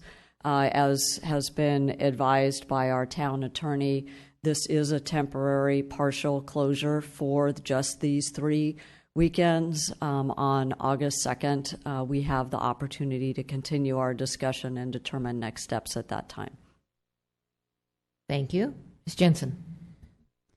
Not going to make a motion, but I just want to state for the record that I would be advocating ending the pilot program now for the reasons I stated earlier. Further discussion? Ms. Sayak? So this is not a motion either, since we're just providing feedback. As a scientist as well, advocate more data. So it's hard to make a judgment from one weekend. So I'd like to stay the course the next 2 weekends. In terms of reconsidering, the one thing that I've been reconsidering significantly, and if we are looking at regional solutions and looking at all possible tricks in our bag, I do want, in a future discussion, the idea of improving Highway 17 and expanding it. I know that some of the discussion we've heard is that if you improve 17 flow, this will help negate some of the issues that we're seeing downtown. I know there's pros and cons to this, but I'm quite open to looking at that solution as well. Further discussion? Well, Mr. Rennie has already spoken. Well, you just have to wait now. Following up or completing what I started before, I also got input from a business on Santa Cruz near Wood Road, and that business, their business went down 4% on Saturday, and it was sort of an empty day for them. But on Sunday, the business was very full and had to bring in all of its employees, all of its staff. So there's one example of what happened in that area. With regard to the traffic study that we are conducting, it indirectly helps our residents and our businesses by having the traffic flow. But given the example of Caltrans working with our staff and with Mr. Morley, it also is working on getting all traffic moving, and a lot of that traffic that is moving is traffic from all over the region, wherever the state. So it is increasing the traffic flow, not only for us who live here, but for those who are coming through our town. So it is not just a local issue. It is a regional issue. And with regard to widening 17, fortunately or unfortunately, Mr. Morley and I were able to attend many, many meetings on that over the last few months. That included Santa Cruz, VTA, San Jose, Los Gatos, and this issue of widening 17, because there was, back in the 1990s, a concept of widening 17 between Lark and Highway 9, and there were those who thought that that would improve the flow of traffic going to Santa Cruz. And what we learned from VTA was that that would not help. You would need to widen 17 until Redwood Estates. Redwood Estates, and that doing 3 lanes each way up to Redwood Estates means you would have to do a lot of inverse condemnation. You would have to, plow out a lot of hillsides and build bridges on the northward bound. And so Caltrans did not recommend that as a solution or issue with regard to this traffic on 17. Further discussion. So I would stay the course. Mr. Leonardis. Thank you, Mayor Spector. Well, they could build a double-decker or go underground on 17. Then they could double their capacity. But who knows what they'll come up with in the future. Regarding North Santa Cruz, somebody mentioned at our last hearing that what if we put both lanes going southbound on North Santa Cruz one way, so we have double the capacity of North Santa Cruz and leave the exit open. I don't know if that would help, but it would definitely put more cars in the queue, double the amount. And then if we were going to just route them up and turn them around and route them back, that seems kind of counterproductive to me to do that. And then put them back on Highway 9. So maybe that would be an option we can explore going forward. It might be confusing to people at first who are used to going both directions.